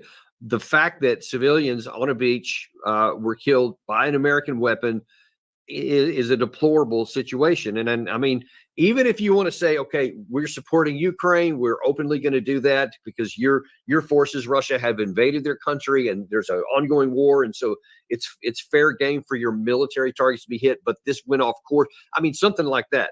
But like you said, to just mock the complaints on the other side, and other than giving away a token little, well, any loss of life is bad, but, and then you roll over to it. It's just, like you say, it's not a good look. And then now we're trying to figure out what actually did happen. So first of all, I want to show that video again. Gary, if you can roll that from the start, that one you're on right now, I think, because it's going to show some scenes of in the water. And I want people to pay a particular attention to all the plumes in the water that throw up here. It's going to loop back around here again. And Ted, I wonder if you can kind of tell us what this tells you about, first of all, what kind of munition it was, and then secondly, and Gary, once he reloads this here, it's going to show what some of these ATACMs actually look like and what the cluster munitions look like, et cetera. But tell us what you see in this video. Well, what the ATACMs is delivering is, of course, what they call a cluster munition. And the cluster munition is basically a small explosive device that has shrapnel in it so that it will wound people at significant ranges. And the proper delivery in combat is relatively late in the arrival of the missile, because you don't want the individual munitions falling over too large an area where there'll be large open spaces where you don't have a lethal effect. So if you're going after troops and the missile's designed to do that, then you release the munitions relatively close to the ground, and so you spread them out over a large area, but with relatively high density. For example, they might explode 10 meters apart, 15 meters apart. And what you see here is that these things are exploding hundreds of meters apart. So it's a clear indication that the submunitions were released at a much higher altitude than the particular weapon was designed to do, which suggests that the missile was somehow malfunctioning, and probably malfunctioning from what we know, because it may have been hit by an air defense interceptor. Now, what the Russians are claiming, that there were 5 ATACMS missiles that were fired, presumably from the Odessa region. We're going to look at a map here in a few minutes, but that 4 of them were intercepted and knocked down. And they said some of the debris from some of the others that were hit actually also fell on the beach. And then they said that apparently one they didn't get. But if I'm understanding correctly from what you're saying, the physical evidence here appears that maybe they got them all, or that the last one still was able to discharge its submunitions. Is that correct? Yeah, it's of course very hard to know without a clear map of where if you sat down with a map of where the munitions fell, which you certainly could do if you were Russian. It might have been from multiple missiles breaking up, but I don't think so. My offhand guess, and I should say it's a guess, is that there was a single missile that was damaged by an air defense intercept attempt, and it broke up and it fused, improperly fused at a higher altitude. So an interceptor missile of whatever the Russian air defense systems in that area is would not destroy the incoming ATACMS, but just disable it and knock it off course so that it lands somewhere besides its intended target? Yeah, but when you have an attempted intercept, you're typically going at this missile from the front. In the case of the Russian air defenses, they're going to often have a good shot at it slightly from the side. And this thing is traveling at maybe Mach 1, Mach 1.5, because it's been gliding for a long distance. It's not a ballistic missile like other kinds of missiles. It goes on a ballistic trajectory. It's powered on to about a 40-kilometer altitude, and then it coasts using what's called body lift. If I have an angle of attack relative to my direction of motion, I can get lift on the vehicle, and it glides for 150, even 200, 250 kilometers, depending on the design of the particular missile. And by the time it reaches a target area, it's going relatively slowly. It's going at maybe perhaps Mach 1, Mach 1.5, or even probably around Mach 1 or 1.5. And so that's an aircraft target. I mean, that's not a target that's well beyond the capability of the first line air defense system like S-300, 400, or 500. So now the interceptor comes by, and of course you never can you rarely can perfectly place the interceptor and the target, in this case the missile, the attacking missile. So when you explode the warhead on your interceptor, it blows out fragments, and the fragments could in fact, it looks like here it missed the front end of the missile. It failed to destroy the submunition section, and the missile broke up and was probably tumbling, and then just released all the submunitions. That's of course a wild guess, but it's not silly. Let me put it that way. This is a common event that can occur with attempted air defense intercepts.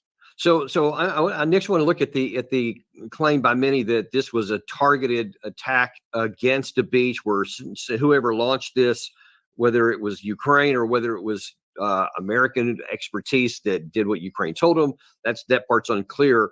But I want to show that there actually was a military target very near this place. Gary, if you can throw that first map up there, you see in the red at the top there, that's Sevastopol, and in the area down in the south here, you'll see a larger picture of that in a second. But that's where the beach was hit there in the little circle with the red dot in it. And right above that, at the Belbek Air Base, which is what could have been the target, and I think it has been attacked in the past. And then, at least from what's being reported, Ted, is that this was launched from somewhere in the Odessa area. And I want to back out to a further map so you can see Odessa there in the upper left-hand corner. And then that red area there is where the beach and the air base were on the Crimean Peninsula here. So based on what you see here, can you make any assessment over whether there's evidence that this was targeted to the beach, or that it might have been going to the air base and instead was diverted by an interceptor missile? How do you see it? Well, if I had to take a wild guess, let me underscore that this is a wild guess. It's not impossible that it was targeted on the air base and the missile was hit by an air defense interceptor, and it could have changed.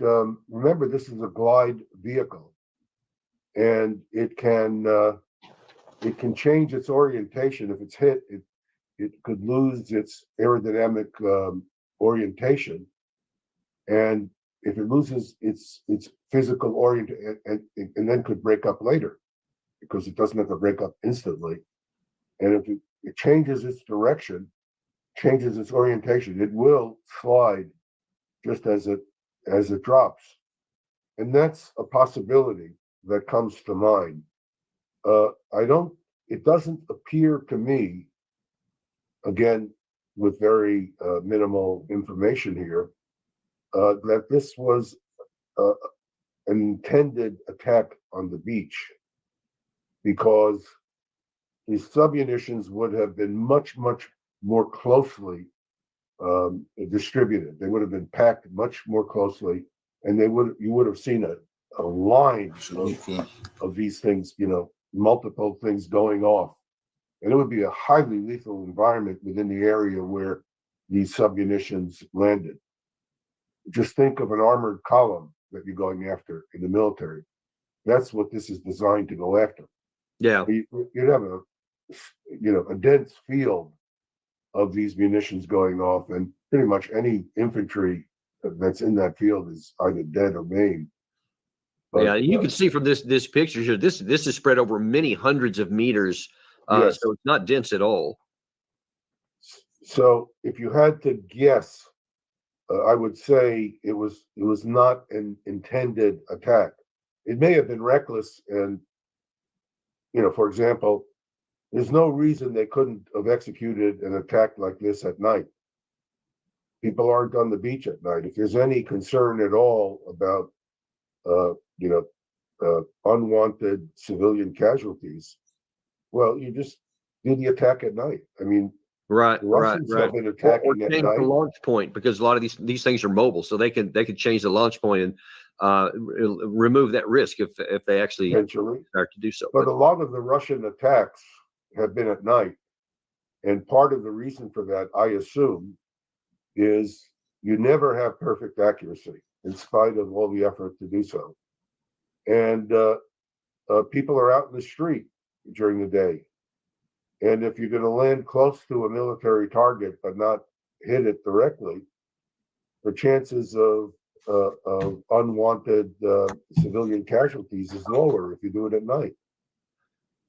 How much lower depends on. So I mean that's something that certainly could have been done, but what we have is what did happen, and like you say, there's a lot of facts we don't know. We can make some inferences here, but what we also do know is that the Kremlin has been extremely angry, and what they're claiming is that because this was a U.S. bomb, and we had what they view here. This is Dmitry Peskov, one of the spokesmen for the Kremlin. The direct involvement of the United States, he claims there cannot but be.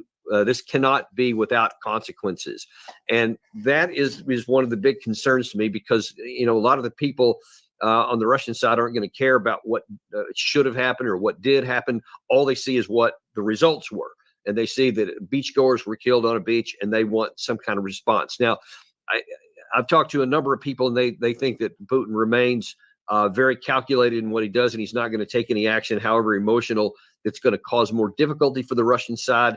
And he's always got this tension between not wanting to escalate and causing more trouble, but also responding to things that happen like this.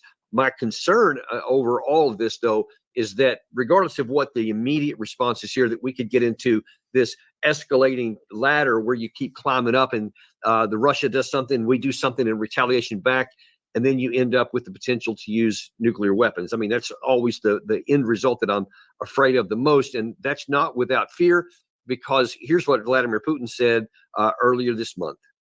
Американцы — единственная страна, Соединенные Штаты, которая использовала ядерное оружие во Второй мировой войне.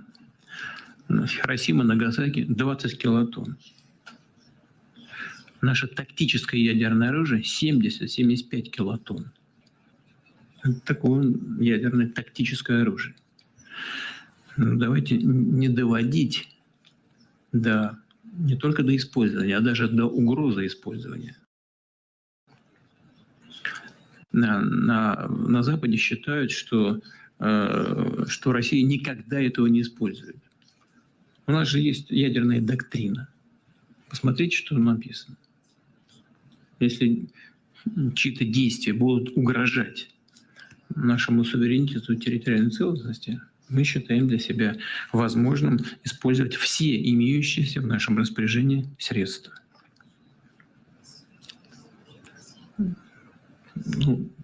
Нельзя относиться к этому легко, поверхностно. Нужно относиться профессионально.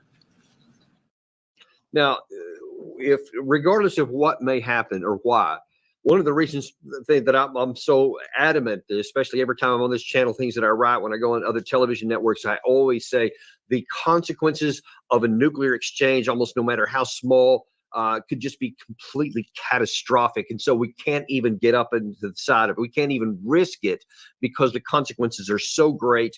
on a lower case. Forget about the mutually assured destruction. Then it won't matter because most of mankind will be dead. But I wonder if you can kind of explain us in graphic detail as much as you can, really what the consequences are of a nuclear detonation. Well, it's if we're talking about a single detonation, why don't I if Gary can go to slide 14 and here's what a single detonation over Washington D.C.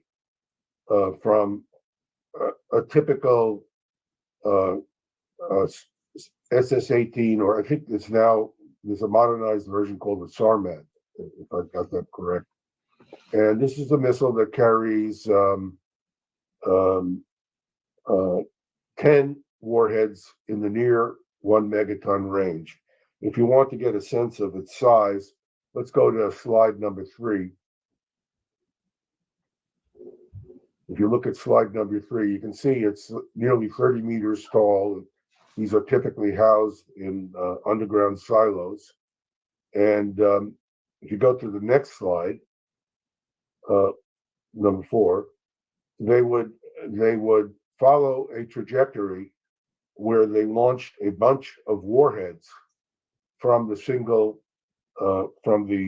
single missile. The way those warheads are deployed is you have what's called a bus. The rocket launches a bus. Let me see slide 6.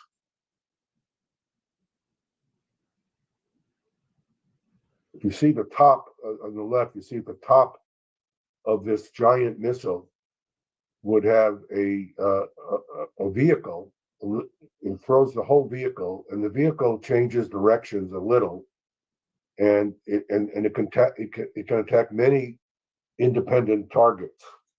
So let's go back to slide 14 and show what one of these warheads could do to Washington, keeping in mind that a single 10 cities like Washington could be hit with a single missile of this kind. It would probably be detonated at a relatively high altitude off the ground, as shown in this image. And if we go to the next slide, you would produce what's called a fireball. Shows you 1 second after the detonation of this weapon, which is off the ground. The fireball is produced by the enormous temperatures produced by the nuclear weapon when its energy is released, which happens in a few millionths of seconds. So that happens very fast. The weapon is so hot that it radiates into the air around it as X-rays. X-rays are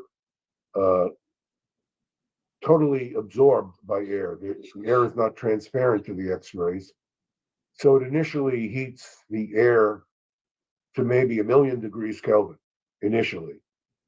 The inside of the weapon, when it's in the process of releasing its energy, is close to 100 million degrees Kelvin, which is about 4 or 5 times hotter than the center of the sun. So this is a catastrophic event. This superheated air becomes a bubble in the atmosphere, and it expands at millions of miles per hour initially, and slows up to eventually just be a bubble that's roughly constant in diameter after about 1 second. And so what you see here depicted is the fireball, which is inside the fireball. The air density is maybe below 1% of the atmospheric air density. The temperature of the gases in the fireball are about perhaps 8,000 degrees Kelvin, which is a couple of thousand degrees higher than the surface of the sun. So this is hot. And it is radiating per unit area about 2 to 3 times more light and heat than the equivalent surface of the sun, if you put a surface around Man. So this is really, and below on the ground, I have tried to put a cloud on the ground, because what happens is the light and heat from the fireball is so intense that concrete surfaces will explode. Wow. So much heat comes in that if you think of the surface, so much heat comes, and the surface can't transmit the, it gets so hot, it can't transmit the heat energy into the body of the material. So the material gets very, very hot in a thin layer, and it explodes. So, and that causes, of course, things are blown. Things are immediately ignited, and that turns out to be more deadly, by far more deadly than the actual effects of the blast, which is what people usually never heard that. Did not know that. Yeah, so this is quite an event. In slide 16, I show what the debris cloud looks like. Bear in mind that the fireball has this is a debris cloud created by the shock wave hitting the ground. Notice it's a significant fraction of a mile in altitude, so you can't see anything on the ground. If you were in the street, of course, you'd be dead, you'd be fried. But if you had somehow, imagine a person in the street who had not been fried, you couldn't even read a street sign that was 10 feet away. So, it would just be no visibility of any kind. And then following this event, you would have mass fires started. And if I just go to maybe, excuse me a minute here.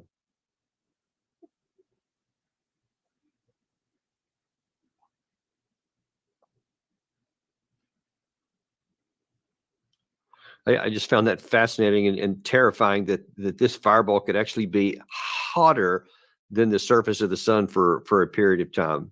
That's just unfathomable. Yeah. So if we go to slide 103, just jumping ahead, what happens in the aftermath, the mushroom cloud rises, and you have a region of fire on the ground because buildings have collapsed, but anything that is remotely combustible is now violently on fire.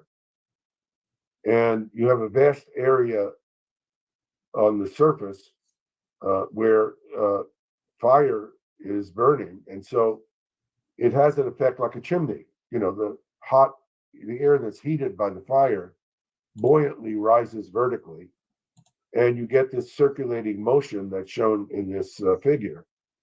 And on the ground where the fire is actually occurring, the wind speeds can easily be 100 miles an hour. So this is just from the sort of the vacuum created by the hot rising buoyant air. And if you just want to see what happens, this is if you look at figure 118,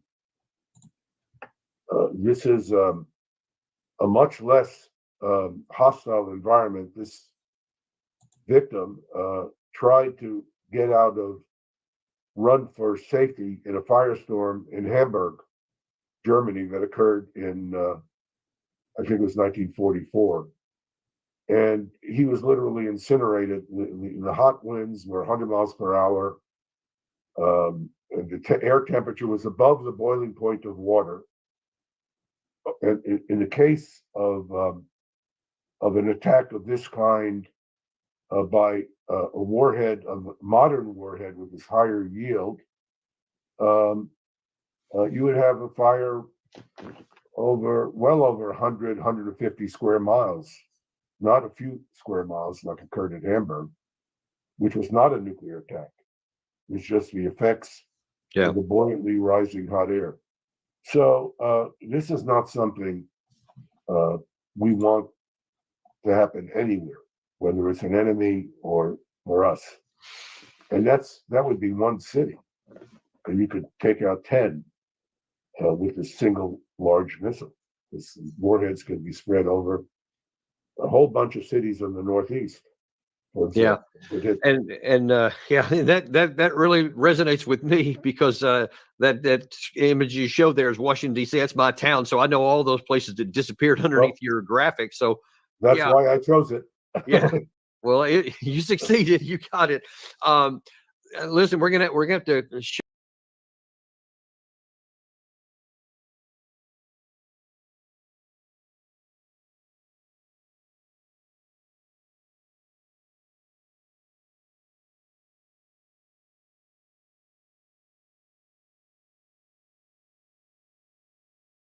Vegas, Nevada, Chicago, Illinois, and Grand Rapids, Michigan. Go to jimmydore.com for a link for tickets. Hundreds injured in Crimea. Russia says Ukraine used American missiles. Russia reports over 100 people were injured and 5 were killed by Ukrainian attacks using American ATACMS missiles. So now,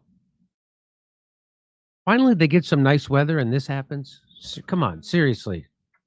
And I know there's going to be some gloomy Gus out there who just wants to look at the negative side of this instead of appreciating that there's someone who still wants American products. Am I right? Come on. And it's Ukraine. Who says they don't make stuff no more? So let's get into this. This is actually a very bad story. Well, it's going to lead to something real bad, ain't it? So this is Ukraine attacking civilians using American weapons. You mean they tried to liberate it? Yeah. The Russian health ministry reports that 5 people were killed and over 100 injured by a Ukrainian missile barrage in Crimea.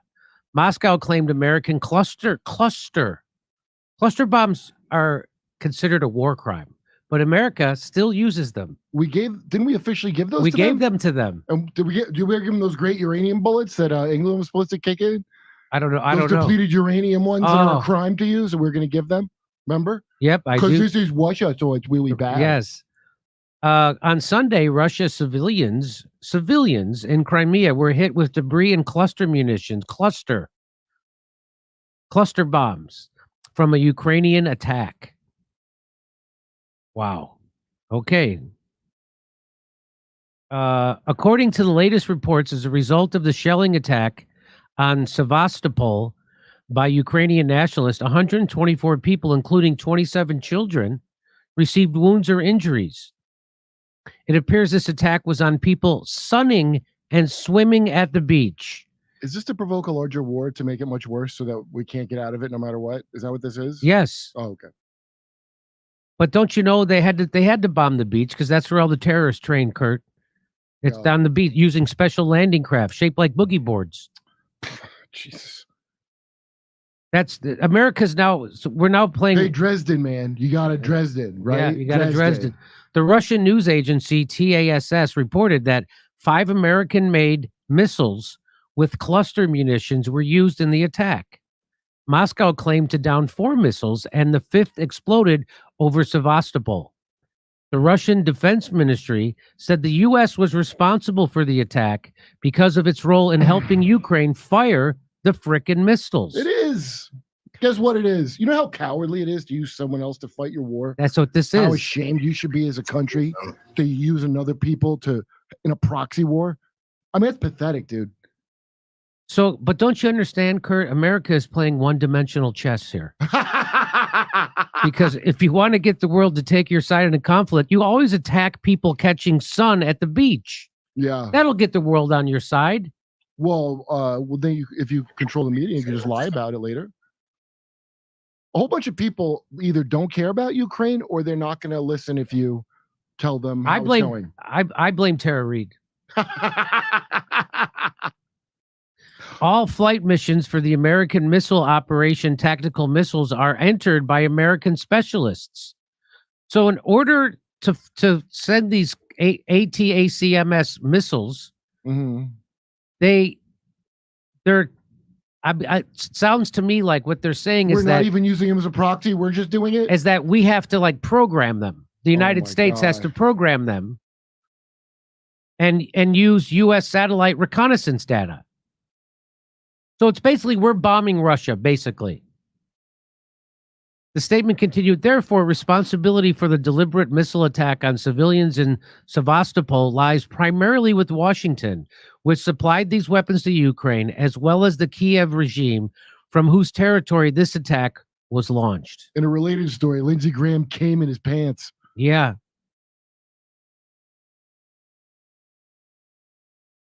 The statement added, such actions will not go unanswered. Yeah, you know what's going to start happening? I bet you a lot of cyber stuff like that Yes. tugboat 9/11 they had in Baltimore. I'll bet there's going to be a lot more of that. I bet you. Bet you a lot more fires. Nobody can use nukes, I don't think. So everybody's going to start using their secret But this shit. is they're going to the problem is, Kurt, that this could escalate to nuclear war. That's the problem. That's the problem. Yeah, well, I think they're going to use stuff that you don't even know they had, just like we've been doing. Well, they have those hypersonic missiles, Russia does, that we don't have. You know, we don't have them. No, I tell everybody, I can't believe Yeah. it. How is that even possible? Yep. We don't have the best missiles on the We planet. don't have the best missiles. Then America's worthless, dude. I know. If we don't even have that. That was one of our main things. So the Kremlin labeled this an attack of terrorism because that's what it is. Kiev claims the Crimea Peninsula is Ukrainian territory, but Russia has had full control over the region since Moscow annexed it in 2014, and they also voted to become part of Russia. Also, if it is Ukraine's, why are you bombing your own civilians who've been captured by Russia? Why would you target your own civilians if it's Right. yours? So yeah, if that's your territory and those are your people who live there, why would you bomb them? Oh, that's right, to make a bigger war so we can't get out of this. That's why. The whole everything's just bullshit to try That's to make like it worse. Yeah, Yep. that's like if Mexico took over Texas, so we started bombing Austin. Yeah. Yeah, well, if wiping- BlackRock wanted me to, I would. The U.S. has greenlit Ukraine to attack limited Russian territory, including Crimea. The U.S. recently expanded to allow Kiev to hit targets inside of Russia territory within 100 kilometers or 62 miles of Kiev's Sumy and Kharkiv oblasts. However, Kiev is still seeking broader authorization from the U.S. on the range and weapons it can use to hit targets. And so they just want to escalate this into World War III. The United States wants this to happen. Neither the range nor the category. This war could have been over. It never started, and it could have been over in 2 years ago. If they had done nothing, Ukraine would be doing way better. Doing way better. And we'd have enough missiles to fight China. The New York Times previously reported that the restrictions on Ukraine's use of U.S. weapons were put in place as a part of President Biden's plan to avoid World War III. But throughout the war, the U.S. and other NATO countries have taken escalations they previously ruled out due to fear of provoking Russia. Now they don't care. So you're not there aren't any grown-ups in the room. There are neocon psychopaths in the room that are trying to actually now provoke World War III because that's the only thing that's going to save them. Hey, remember when Hitler was going down? He said, "That's "Hey, right. if the Germans can't win, then they all deserve to die." Isn't there a striking feeling of that here? Because they're not that stupid. I don't believe that. You know, Scott Riddle will say, "Oh, they think it's the same war." I think this is on purpose destroying us. Yes. Okay, and I think it's like, well, then we're going to get him in this war. This is the And I stuff think they it's said. spite. This is the stuff they said Trump was going to do. Yeah, Trump's going to have his finger on the nuclear. This is what Trump. This is our opponent. You know why? Because I bet a bunch of them are worried about going to jail, whether Trump's reliable on that or not.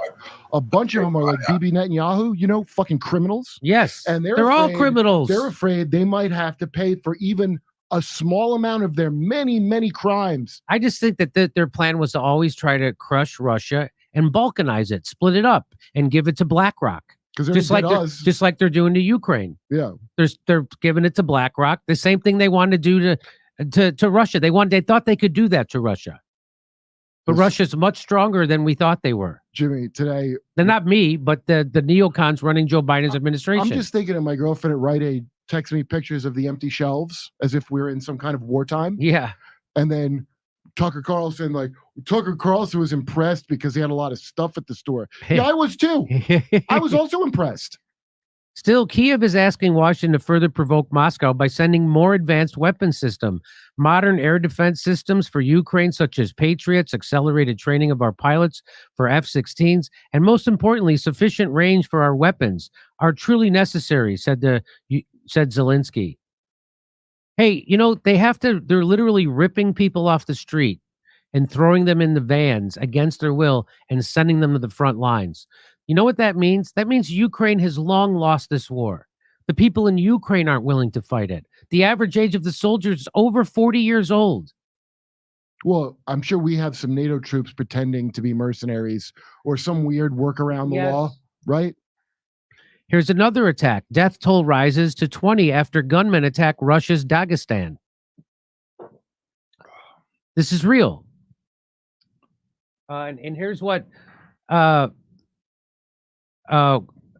Ritter has to say about this. It's Sunday, and normally this is a day I like to take off and dedicate it to my family, but the events unfolding in Russia, I think, require at least some brief commentary. I'm referring to two events, actually. One, a Ukrainian attack on Sevastopol using U.S.-supplied Activism missiles, and the second, a terrorist attack in Dagestan that appears to have all the hallmarks of Western involvement. Let there be no doubt these are two direct attacks against Russia by proxies of the United States and of NATO. And it's more than just a proxy engagement, given the necessity of preparation, intelligence support, etc. This is a direct attack on Russia by the United States. All of the parties that have made a decision in the last several days and weeks to expand the scope and scale They're expanding of the war. their participation in the Ukrainian-Russian conflict. Now, some people are saying that the Ukrainians deliberately attacked a beach in Sevastopol. The evidence shows that this most likely is not the case, that 5 Activism missiles were fired, 4 were shot down. The 5th one being shot down dispersed either cluster bombs or fragments from the destroyed missile onto the beach, killing a number of Russians, wounding many others. But that doesn't matter.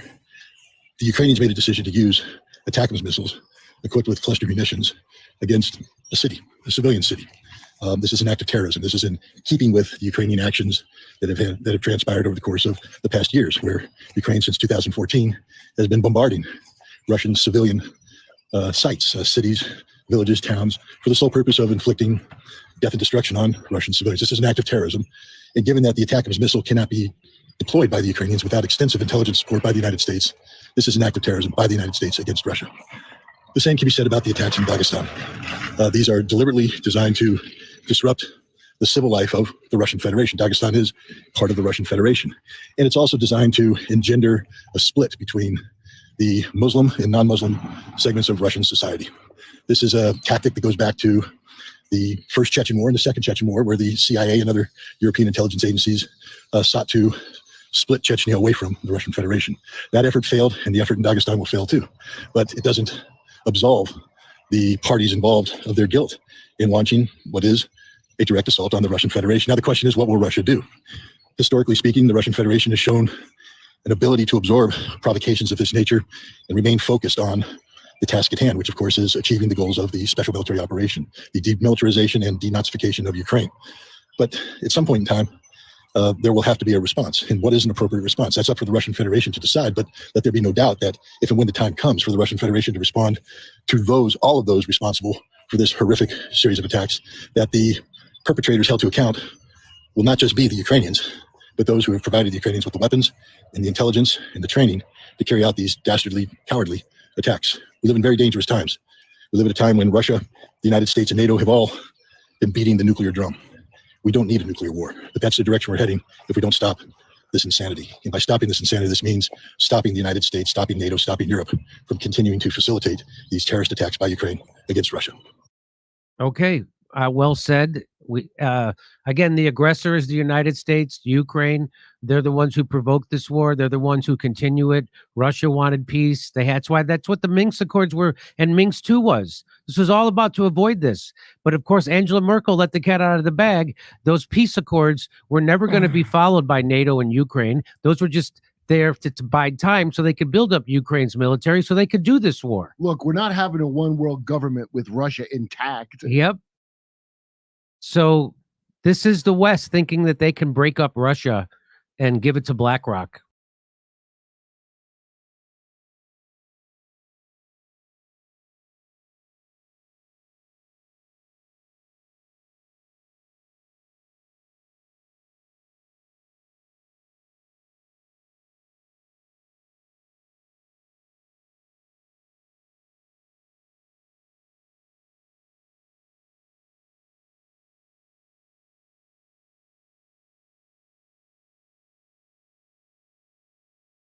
For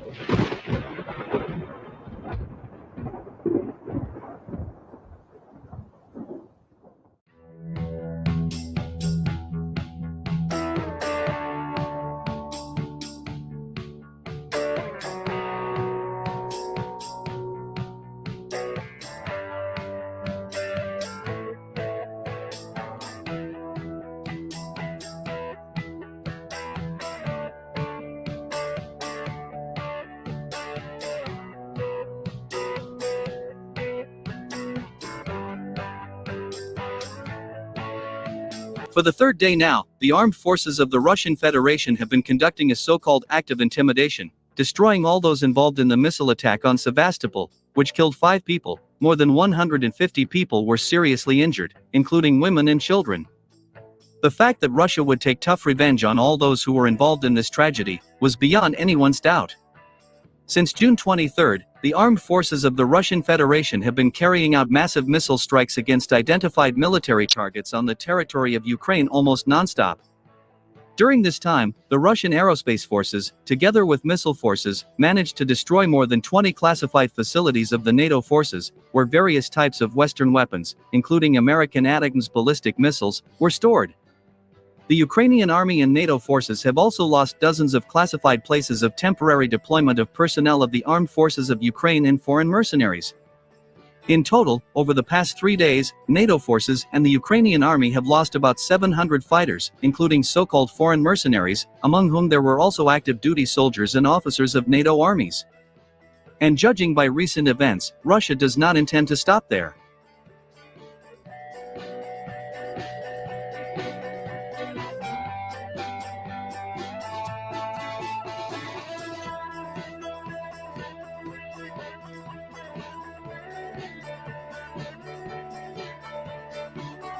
So, on the night of June 26, the Russian aerospace forces and missile forces launched another massive missile strike on the territory of Ukraine. This time, Sumy, Nikolaev, Odessa, and Kharkiv regions were subjected to massive missile attacks.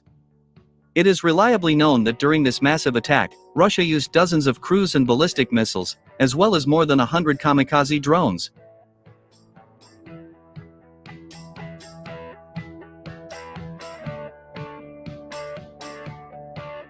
So, in the Kharkiv region, in the eastern part of Volchansk, Russian ballistic missiles hit units of the main intelligence directorate of the Ministry of Defense of Ukraine, along with American armored vehicles. Foreign mercenaries from Colombia, who were transferred to the Kharkiv direction the day before this rocket attack, also came under attack by Russian missiles.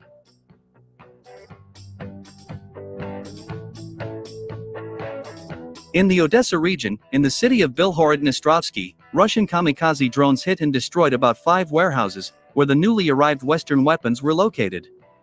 Let me remind you that NATO forces used the city of Bilhorod-Dnestrovsky as the main logistics hub in the south of Ukraine. It is through this city that NATO countries supplied the Ukrainian army with weapons from the territory of neighboring Romania.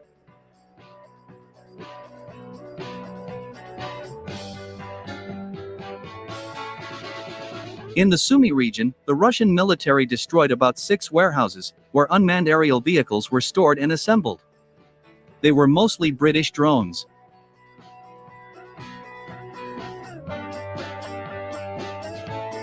In the Nikolaev region, Russian ballistic missiles struck military facilities located in the village of Vesniane, on the bank of the southern But River. As it turned out, Russian missiles hit and destroyed the place of temporary deployment of the battalion of the Armed Forces of Ukraine as well as foreign mercenaries. Moreover, the coordinator of the partisan movement in Ukraine, Sergei Lebedev, confirmed that Russian missiles also destroyed 3 HIMARS multiple launch rocket systems there, along with their combat crews. As it turned out, these were exactly the same American multiple launch rocket systems that attacked Sevastopol with Atacms ballistic missiles on June 23.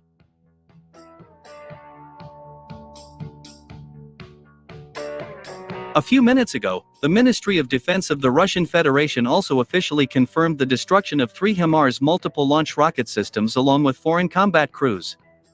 It is reported that as a result of this missile attack, 10 U.S. Army officers, who were directly involved in the attack on Sevastopol, were destroyed. By the way, these American multiple launch rocket systems were discovered thanks to the partisans of the Nikolaev region. Recently, the Ukrainian resistance movements have significantly intensified throughout Ukraine. The partisans not only transmit data to the Russian military about classified facilities of the Ukrainian army and NATO forces, but also actively direct Russian ballistic and cruise missiles at identified military objects.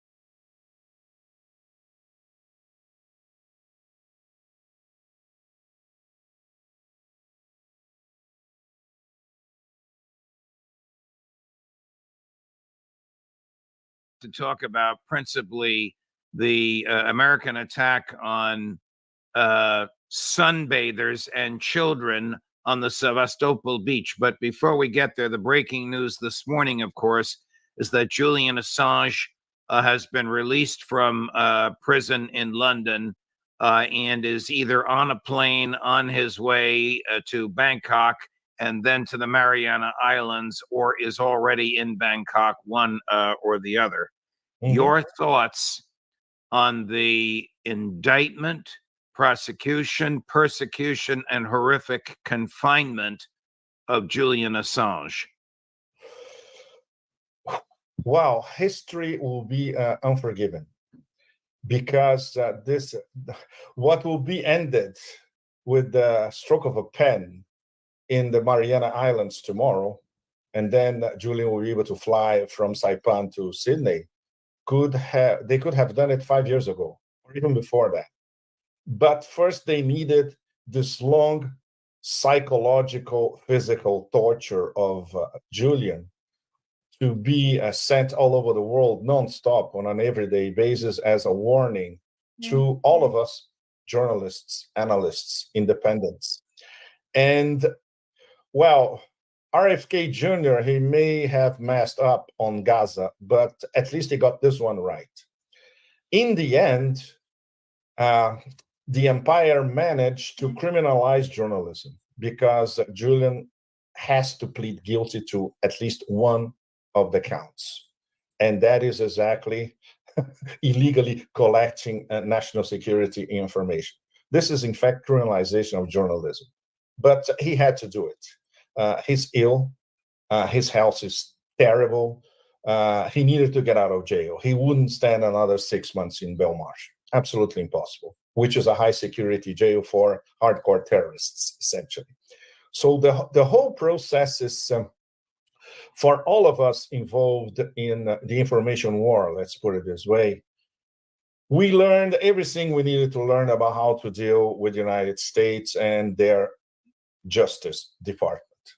And the final message still lingers on. Don't mess with us, or we'll go after you and we will break you. And Julian said to the whole planet, you will not break me. You can wear me down, but you'll never break me. And in the end, he's going to be free. That's a very lovely and articulate summary. I would be a little harsher. I have two feelings this morning about this. I'm ecstatic that he's free, but I am furious that the feds got their pound of flesh, because in fact and in law, he is not guilty of what he is pleading guilty to. Now, exactly. In my prior life, I took thousands of guilty pleas, and I understand sometimes people plead guilty to things for which they are not in fact guilty in order to avoid other consequences. In America, the federal government always does what we call over-indicting, indicts for far more than it can actually prove to terrify the defendant, so the defendant will plead guilty to some lesser offense, which is closer to the facts in the case, and the feds can get their pound of flesh, the defendant in jail. They don't have to go through the expense of a trial. But what he did was not a crime. Exactly. What he did is absolutely protected, directly on point by a very famous American Supreme Court opinion known colloquially as the Pentagon Papers case. Exactly. The actual name of it is United States of America versus the Washington Post and the New York Times. This is Daniel Ellsberg releasing the Pentagon Papers, which he stole. But the Supreme Court said if a publisher or a person in the media acquires information of material interest to the public, no matter what it is and no matter how he acquires it, the publisher is immune from criminal and civil liability, period. No exceptions. That's been consistently the law in the United States since 1973. The government hates that, and it still pursues journalists, and what they did to Julian was reprehensible. But he's turning a new page. I hope at his first press conference in Sydney, maybe after his health returns, so I don't know if it's going to be this week, he looks right in the camera and says, I'm not guilty. I played along with this ridiculous game that they wanted me to play so that I could be set free. He'll probably say something along these lines, Judge, maybe slightly more diplomatically. Yes, like I said, I'm angry. There are a lot of constraints in this whole arrangement, of course. So he had to take it. But the message will be instantly grasped by the global majority, especially. Julian is a hero from Argentina to Somalia. Yes. Everybody. Well, these images that you're showing, this is still in London. He's taking the private jet to Stansted Airport. Then they took a flight to Bangkok. As we speak, they might be still in Bangkok, which is the layover. And then they'll take another flight to Saipan. And the whole procedure is going to be tomorrow in Saipan. And then he can fly to Sydney from Saipan probably tomorrow, Wednesday. You know, I'm an expert. I hold myself out as an expert in the American judicial system, having been part of it. I did not know there's a federal court and a federal judge sitting in Saipan. Wow. Wow. And that is technically not the United States of America, which is, of course, it's owned by the U.S. I guess he felt he couldn't fly to Virginia, where he was indicted, for fear that the government would not honor the agreement and would seize him in Virginia, and this whole mess would start all over again. Exactly. Apparently, this was an agreement between Julian's lawyer and the American prosecutors, finding a territory where they could conclude the plea deal formalities. And obviously it was Saipan in North Somalia. Correct me if I'm wrong, Jug. The Marianas are incorporated to the US, right? Yes. Yes. Okay. So right. Technically, the FBI can be there, and in fact, probably will be there. Will be. But these agreements, are reduced to writing. We just showed you part of the agreement. Exactly. They are internationally announced. It would be extremely unlikely that there would be a hitch. The key is, will he be under oath when he pleads guilty? In most federal courts, you are. If he is under oath and pleads guilty and then goes home and says, I'm not guilty, he's admitting to perjury. I don't think they'll pursue him for perjury. I don't think Australia would ever let the U.S. have him. But why have that hanging over your head? Everybody who follows this case, which is most of the world, knows that what he did was absolutely protected journalism. He's playing the American game in order to get out of a hellish prison. Absolutely. It's what all of us independent journalists do, Judge. We protect our sources. And Chelsea Manning was a high-ranking, high-quality, high-clearance source. Yes. He gave materials to Julian. He examined everything. Everything that he published was not incriminated anybody from the United States government. So this was journalism with high-level sources works for all of us. Yes.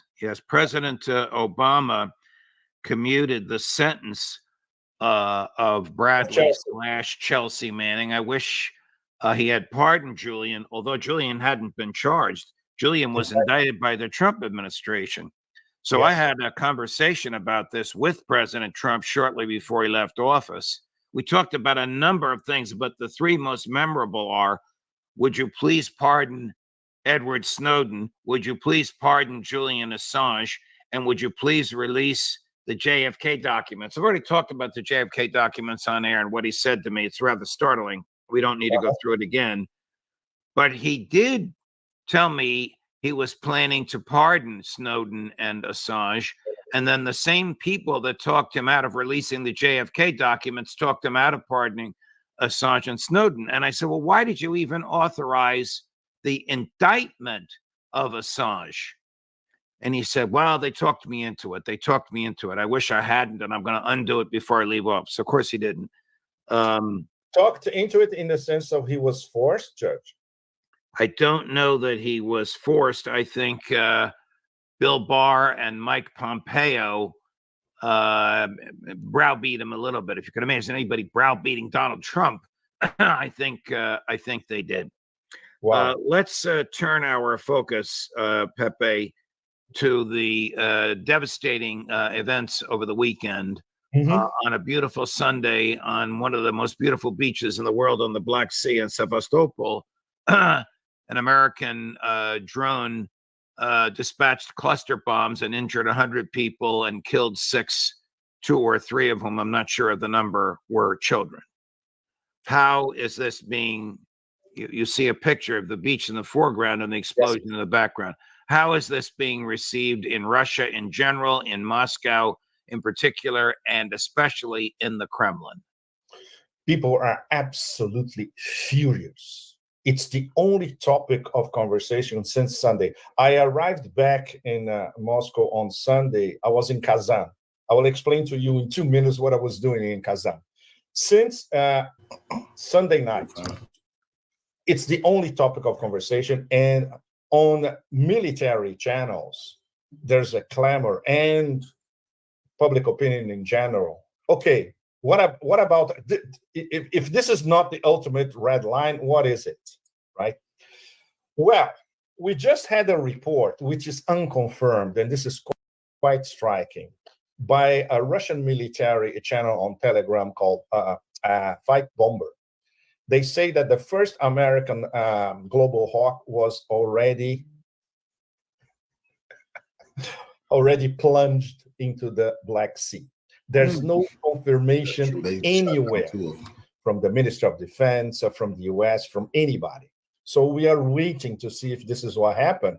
And now military analysts in Russia are already expecting the American response if this was the case. Are they going to double down or are they going to remain silent? So this might be a first move related to what I would say 90% of public opinion here is claiming. Look, turn the Black Sea into a no-fly zone. That's it. And then there won't be any attack MS directed against civilian areas in the Russian Federation. What happened on Sunday was 5 attack MS, $1 million each. 4 of them were intercepted by aerial defense near Sevastopol. 1 of them exploded in midair and the debris fell on the beach, in fact. So it's not that the missile hit the beach. That's the real story. So, and this was timed, especially very viciously, because Sunday was a Christian Orthodox holiday here. Why everybody was on the beach? Most of all because families had a day off and they were celebrating a very important Christian Orthodox holiday.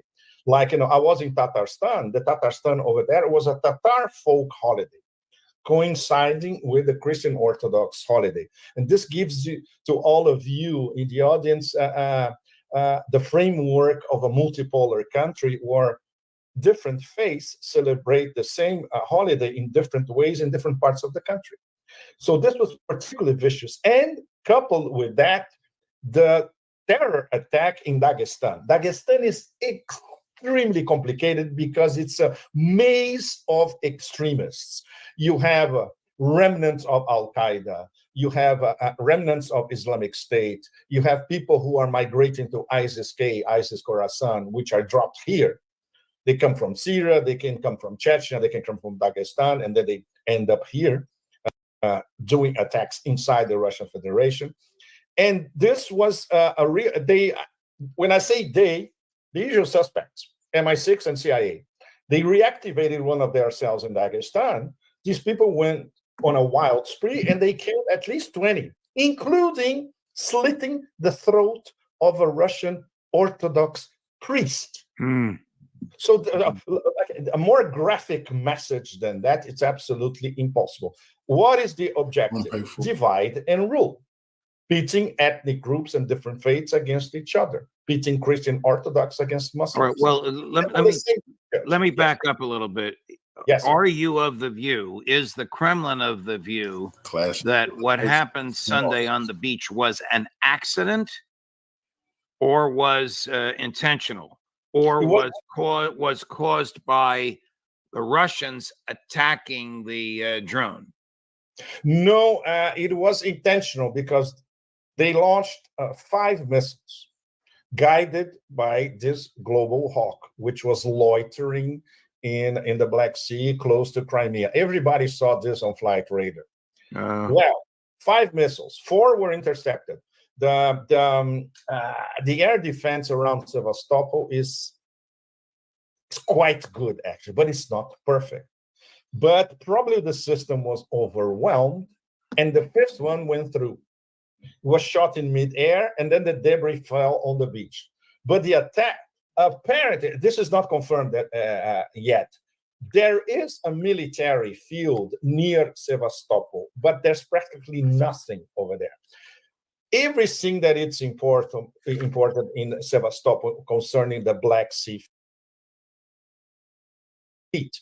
And I had a confirmation about this one day before, Judge, by accident.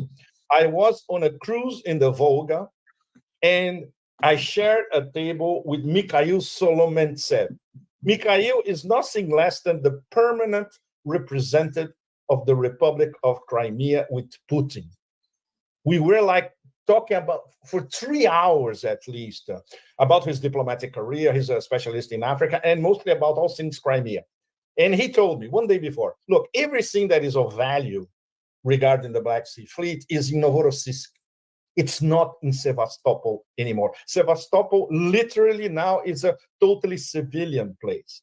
But that does not matter for the gang in Kiev, because they are saying it openly, like the people from GUR in Kiev or Podolyak, one of the top advisors to Zelensky, they say, there are no civilian beaches in Crimea. Everything is occupied land. So this means they were attacking civilians on purpose. So this is the true story of what happened on Sunday. And that's why the Kremlin and everybody else is totally infuriated, because this goes way beyond the authorization to hit deep inside the Russian Federation, but civilians on purpose. Here's the Russian ambassador to the United Nations yesterday, cut number 10. Kiev regime, supported by the USA, and carried out a heinous attack against civilians in the Russian city of Sevastopol in Crimea. Ukraine launched 5 US-supplied ATACMS missiles armed with cluster munitions. An American Global Hawk UAV was patrolling the airspace over the Crimean Peninsula. There will be measures in response. The Russian Federation will continue to protect its people and its national security until no threat is posed by the neo-Nazi regime in Kiev that was breeded, raised, and financed by the West. Breeded, raised, and financed by the West. Is the Kremlin response going to be purely defensive, the no-fly zone, or are they going to give either Kiev or the Americans a dose of their own medicine? Well, that's the 100 trillion question. Let's put it this way at the moment. Public clamor is for everything around and including decapitation strike and destroying Kiev's infrastructure, even in Kiev itself. Putin doesn't work like this. Putin is a legalist. He calculates every move very, very carefully.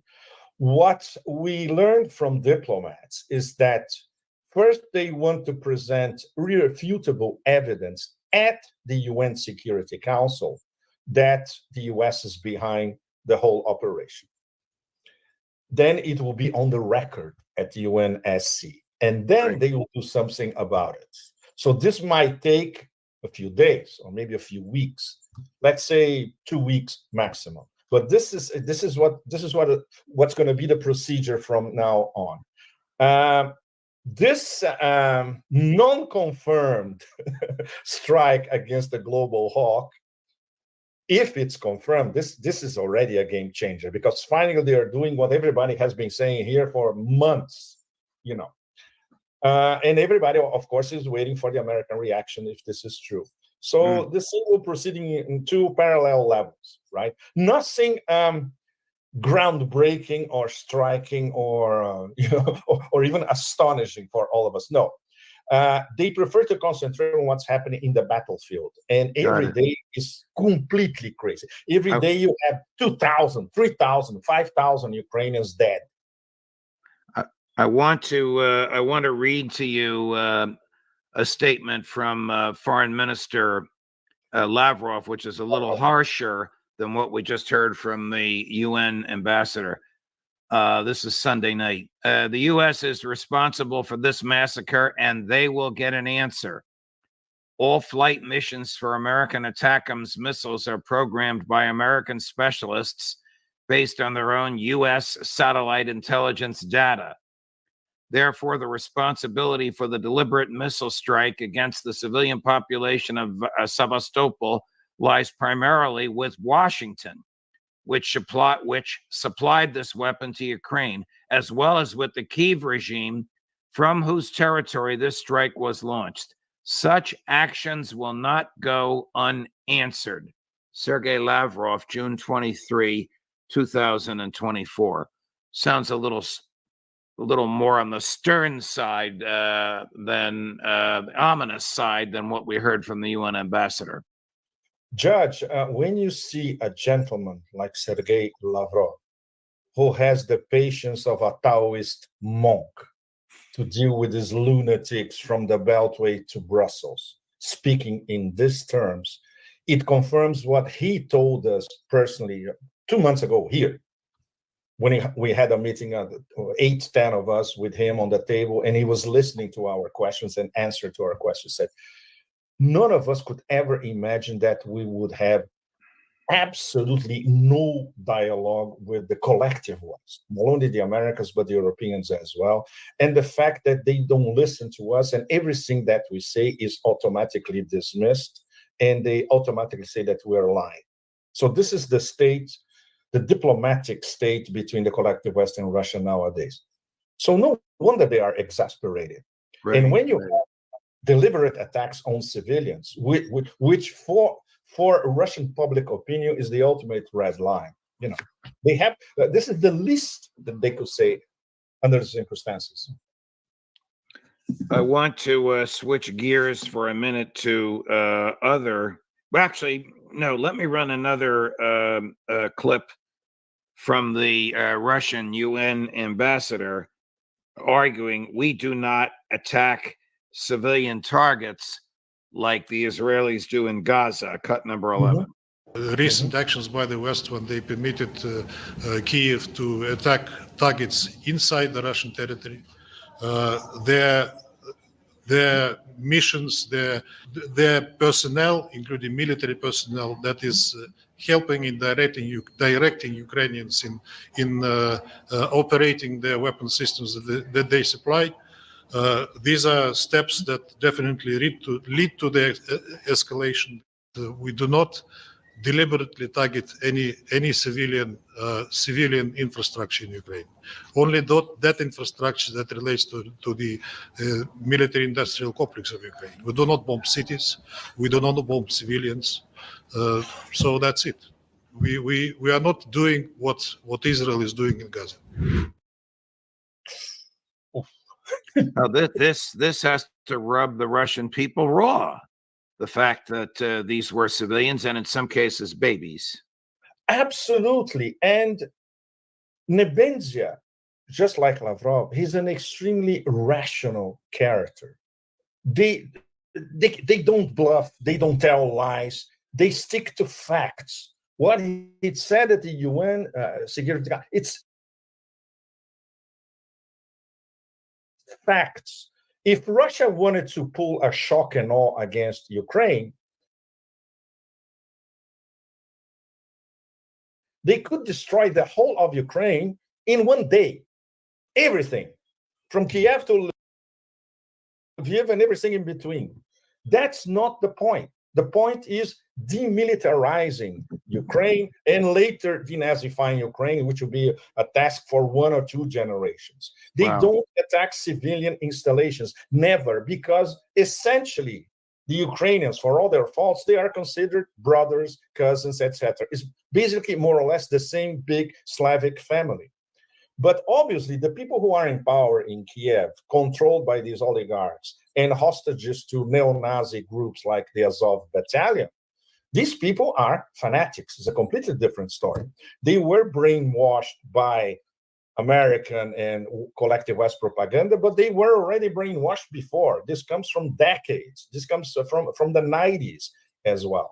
Their notion of independence is a very twisted notion. It's again, it's Russophile and against Russia, essentially. Switching topics, this morning, the International Criminal Court, the ICC, issued arrest warrants for former Russian defense minister, and now I'm not sure what his title is at the present time, head of the Security Council. Member of the Security Council, Judge. Yep, Shoigu, and for General Gerasimov. So these arrest warrants are accompanied by indictments accusing them of war crimes, and the war crimes are just what we were talking about, for which I know of no evidence. The Russians intentionally targeting civilians in Ukraine. What is the significance, if anything, of this? Propaganda. It's another PR coup. If the ICC was really serious, or the ICJ, or both, it would be arrest warrants for the whole gang in Kiev, from Zelensky to Bodunov to everybody else, military intelligence, civilian intelligence, everybody. These are people who are intentionally killing civilians, following the so-called Plan B that came out only a few weeks ago, in fact. Since they are being decimated in the battlefields, the Plan B is terrorism. It's a war of terror against civilians inside the Russian Federation, with the absolute okay from Sullivan, Blinken, and everybody else. This is the reality. And this is what Lavrov and Nebenzia more or less are saying it without naming names. They don't need to. Everybody knows the names. And everybody knows this charade of authorizing Kiev to strike inside the Russian Federation. This order was given months ago, not weeks ago. And they also know that from now on, it's escalation time.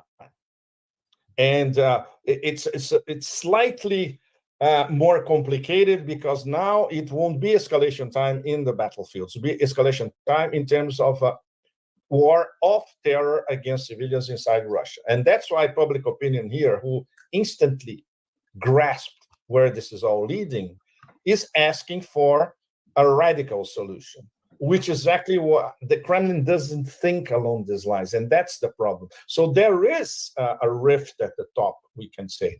There are some people at the Security Council, Medvedev, for instance, who are much more radical than, let's say, classic Putinology, let's put it this way. But now, events on the ground, in terms of, there will be more attacks against civilians inside Russia throughout this summer. It's inevitable. So we are approaching, a definitive response, and then it's Shoigu is not over there, but our friend to the right, Gerasimov, the chief of the general staff. Wow, he has a few things under his sleeve, and it's not going to come from the Minister of Defense, which is basically an economist. It will be Gerasimov himself with Putin and say, "Look, shall we go for the head of the snake, or at least some of the heads of the long snake?" It will happen, and it's going to happen this summer. Wow. Pepe, thank you very much, my dear friend. I know you're traveling.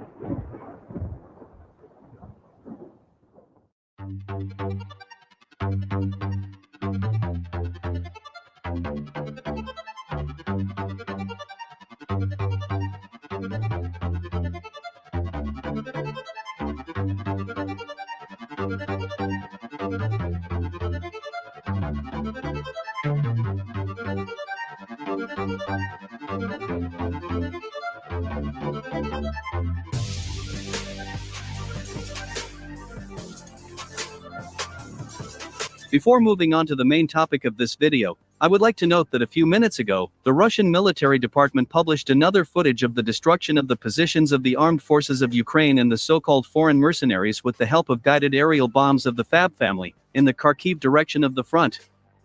Unfortunately for the Ukrainian army and NATO forces, Russia is not only increasing the number of aerial bombs used on the battlefield, but also their nomenclature and types. It is reliably known that as of June 25, 2024, Russian troops are using such guided aerial bombs as Fab 250, Fab 500, and Fab 1500 against Ukrainian army and NATO forces. At the same time, it is worth noting that heavy-duty aerial bomb Fab 3000 has also been added to this list, which has already been used by the Russian aerospace forces about 3 times on the battlefield, destroying dozens of Ukrainian and NATO militants. Moreover, it is reliably known that the Russian military has also begun testing in Ukraine such heavy-duty aerial bombs as Fab 5000 and Fab 9000, with completely new guided planning and correction modules. This fresh footage shows how Russian Fab 1500 aerial bombs are literally erasing the positions of the armed forces of Ukraine and foreign mercenaries from the face of the earth, in a forest belt near the city of Volchansk, Kharkiv region.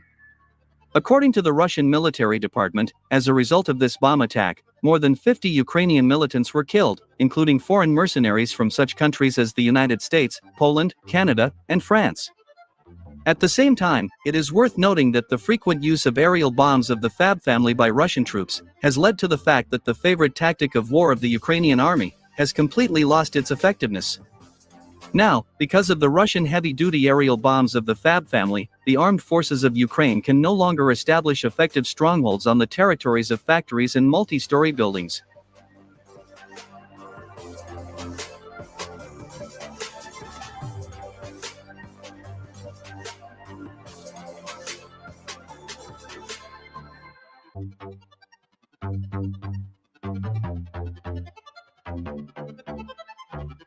Meanwhile, a few hours ago, the American reconnaissance drone RQ-4 Global Hawk disappeared from radar screens during its next mission over the Black Sea, several hundred kilometers from Crimea.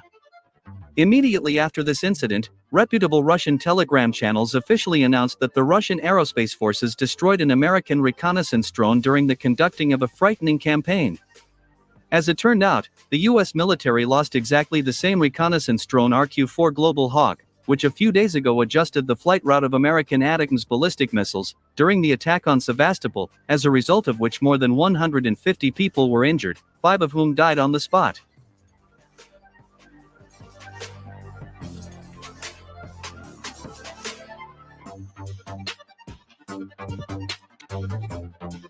According to a military expert and a former Russian Air Force pilot, known as Fighter Bomber, the American reconnaissance drone RQ-4 Global Hawk was destroyed by a MiG-31 two-seat supersonic all-weather long-range interceptor. At the same time, the expert noted that the crew of the Russian fighter jet did not shoot down the American drone using missiles and other means of destruction. He hinted that the MiG-31 had deliberately flown at high speed over an American drone, which at that moment was at an extreme altitude of 17 kilometers above the ground. As a result of these actions, the American drone got into turbulence and the operators lost control of it, as a result of which it crashed into the neutral waters of the Black Sea, several hundred kilometers from the Crimea.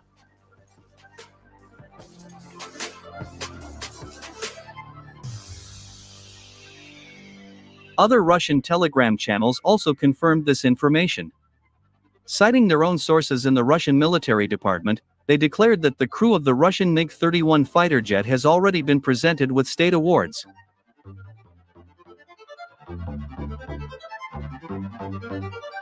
Commenting on this situation, experts noted that Russia is acting very cunningly, realizing that the destruction of American drones over neutral waters in this way does not formally violate international law. The most the Americans can do in response to Russia's actions is to accuse the Russian pilots of unprofessionalism. At the same time, it is worth noting that this is a rather dangerous situation. The fact is that if Russia continues to destroy American unmanned aerial vehicles over the neutral waters of the Black Sea in this way, it could lead to a real escalation. However, seeing how American drones, even while over the neutral waters of the Black Sea, constantly transmit intelligence data to the Ukrainian army and NATO forces for attacks on the Crimean Peninsula and Krasnodar territory, it becomes clear that Russia will not tolerate this anymore.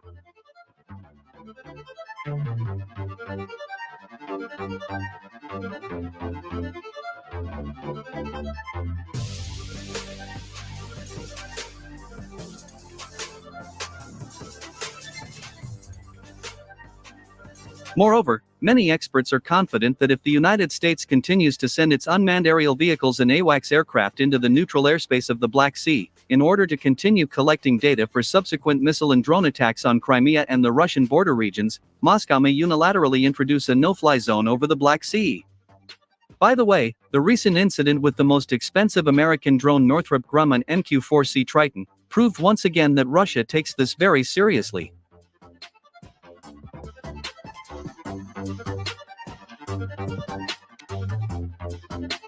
Let me remind you that a few days ago, this American drone worth $180 million sent a distress signal while flying in the sky over the Black Sea, near the Russian Sochi and Novorossiysk. Despite all attempts by American operators to save the expensive drone, it failed to reach its base and crashed into the Black Sea off the coast of Romania.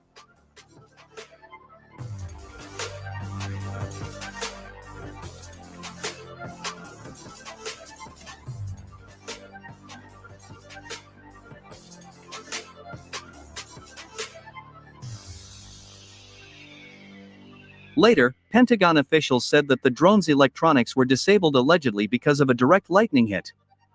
At the same time, the US military claims that the MQ-4C Triton allegedly managed to reach the base in Sicily. However, military experts questioned the veracity of the words of the Pentagon representatives. The fact is that American UH-60M helicopters are still searching the surface of the water, not far from the coast of Romania. Experts are sure that American helicopters are looking for the wreckage of the MQ-4C Triton drone. In addition, experts noted that the Americans lost their most expensive drone on the very day when Western countries allowed the armed forces of Ukraine to use their weapons against targets in Russia.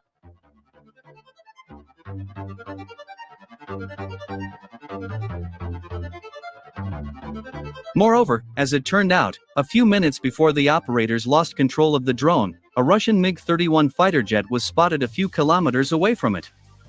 Experts are confident that the MiG-31 attacked an American drone using a previously unknown electronic warfare system, as a result of which all the electronics of this drone completely burned down.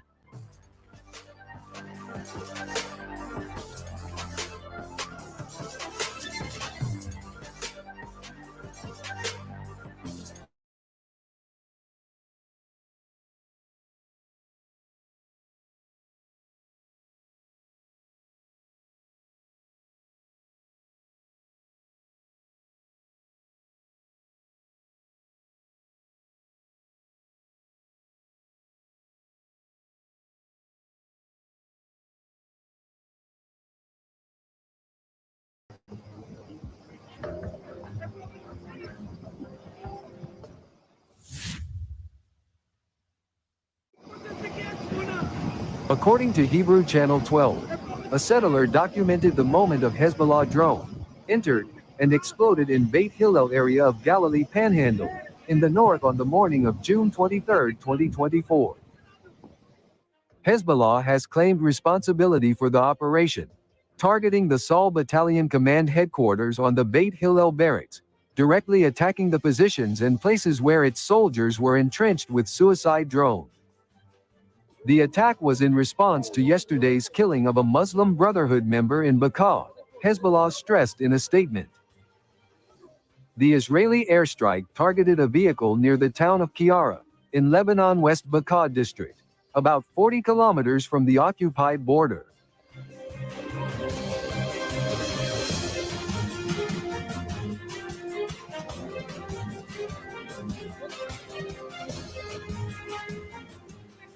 The footage shows Hezbollah drones speeding up quickly after being launched and failing to be intercepted. Unconfirmed sources say that following sirens this morning signaling aircraft infiltration in the north, a UAV crossed over from Lebanon and crashed in Beit Hillel. In the incident, an interceptor was launched at the UAV, triggering rocket and missile sirens due to the potential fallout of shrapnel. No injuries were reported. The incident is currently under review. Despite from that, the Israeli army admitted that the kamikaze drone hit its intended target at the military headquarters.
Case that we are together across the seas at times of the gravest importance and danger, moreover.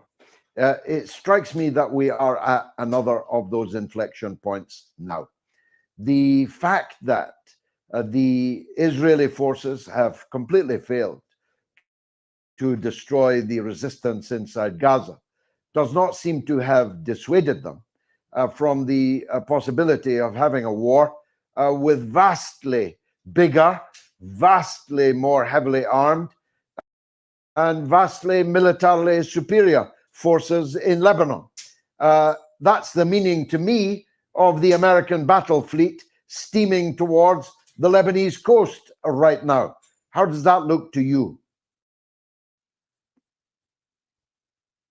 Thank you very much for your very kind words.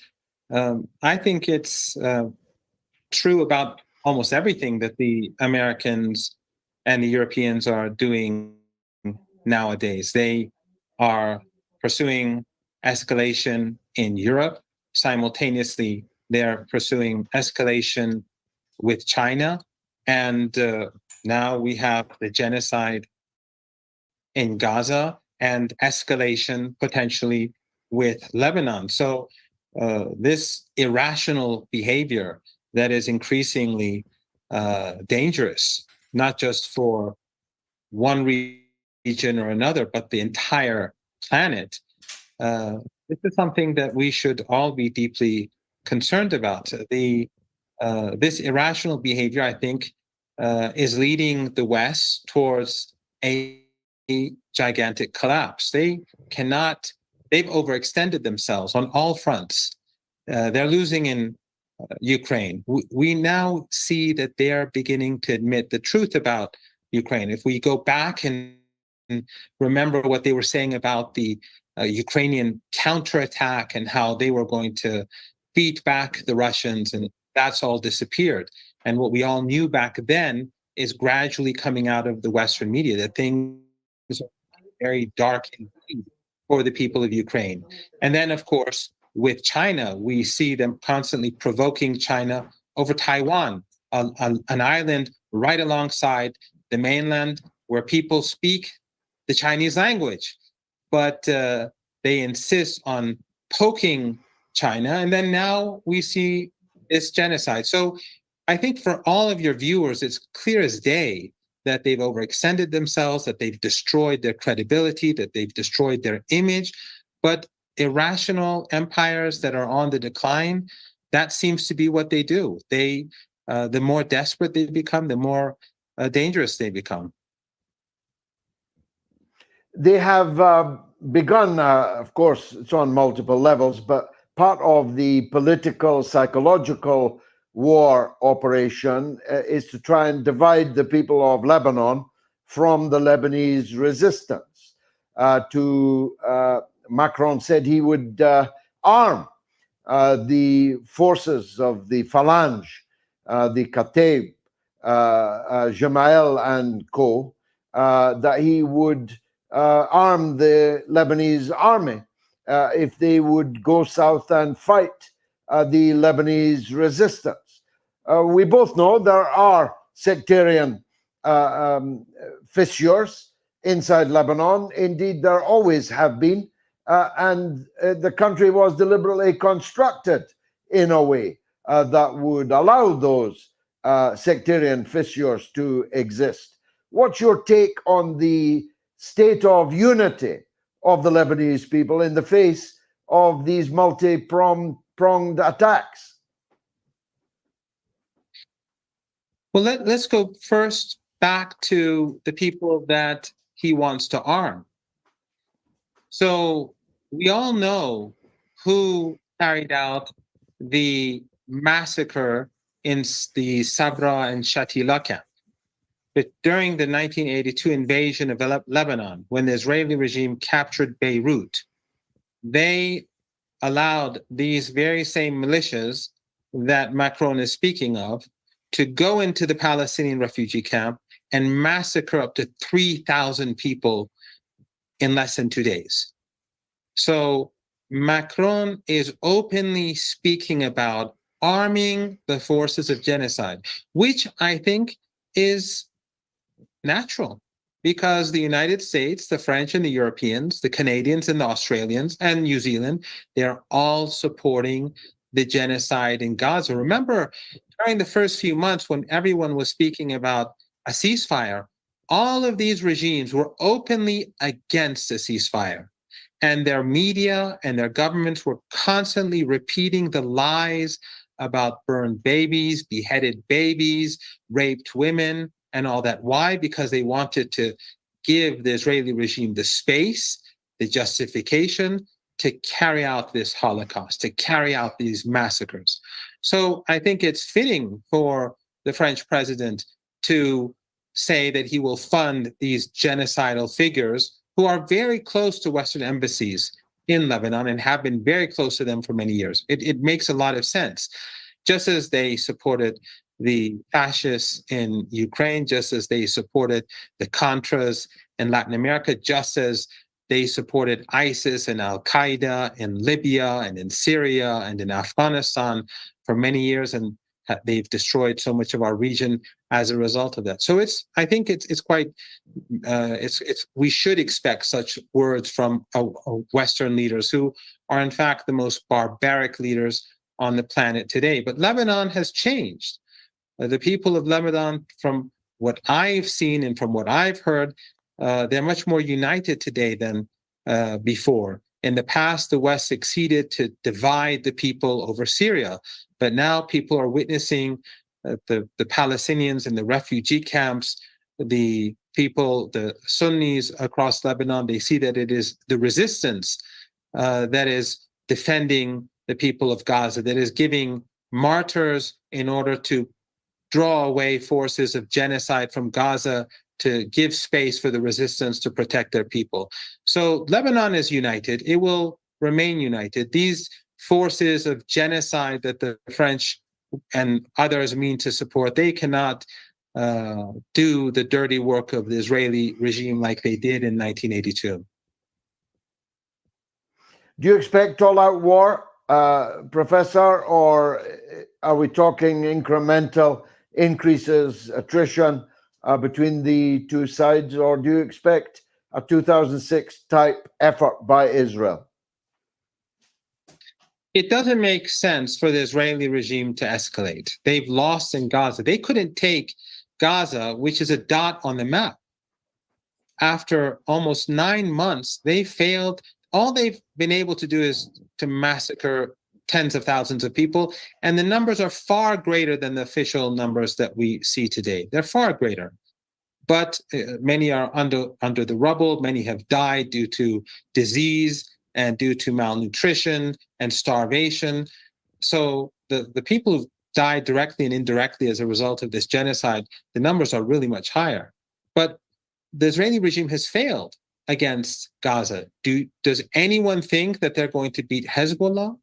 Does anyone believe that when Yemen, which survived a decade of genocidal war, where the Saudis and the Emiratis and the Canadians and the Americans and the Europeans all ganged up to starve Yemen and to destroy the country, that Yemen has defeated the Americans in the Red Sea.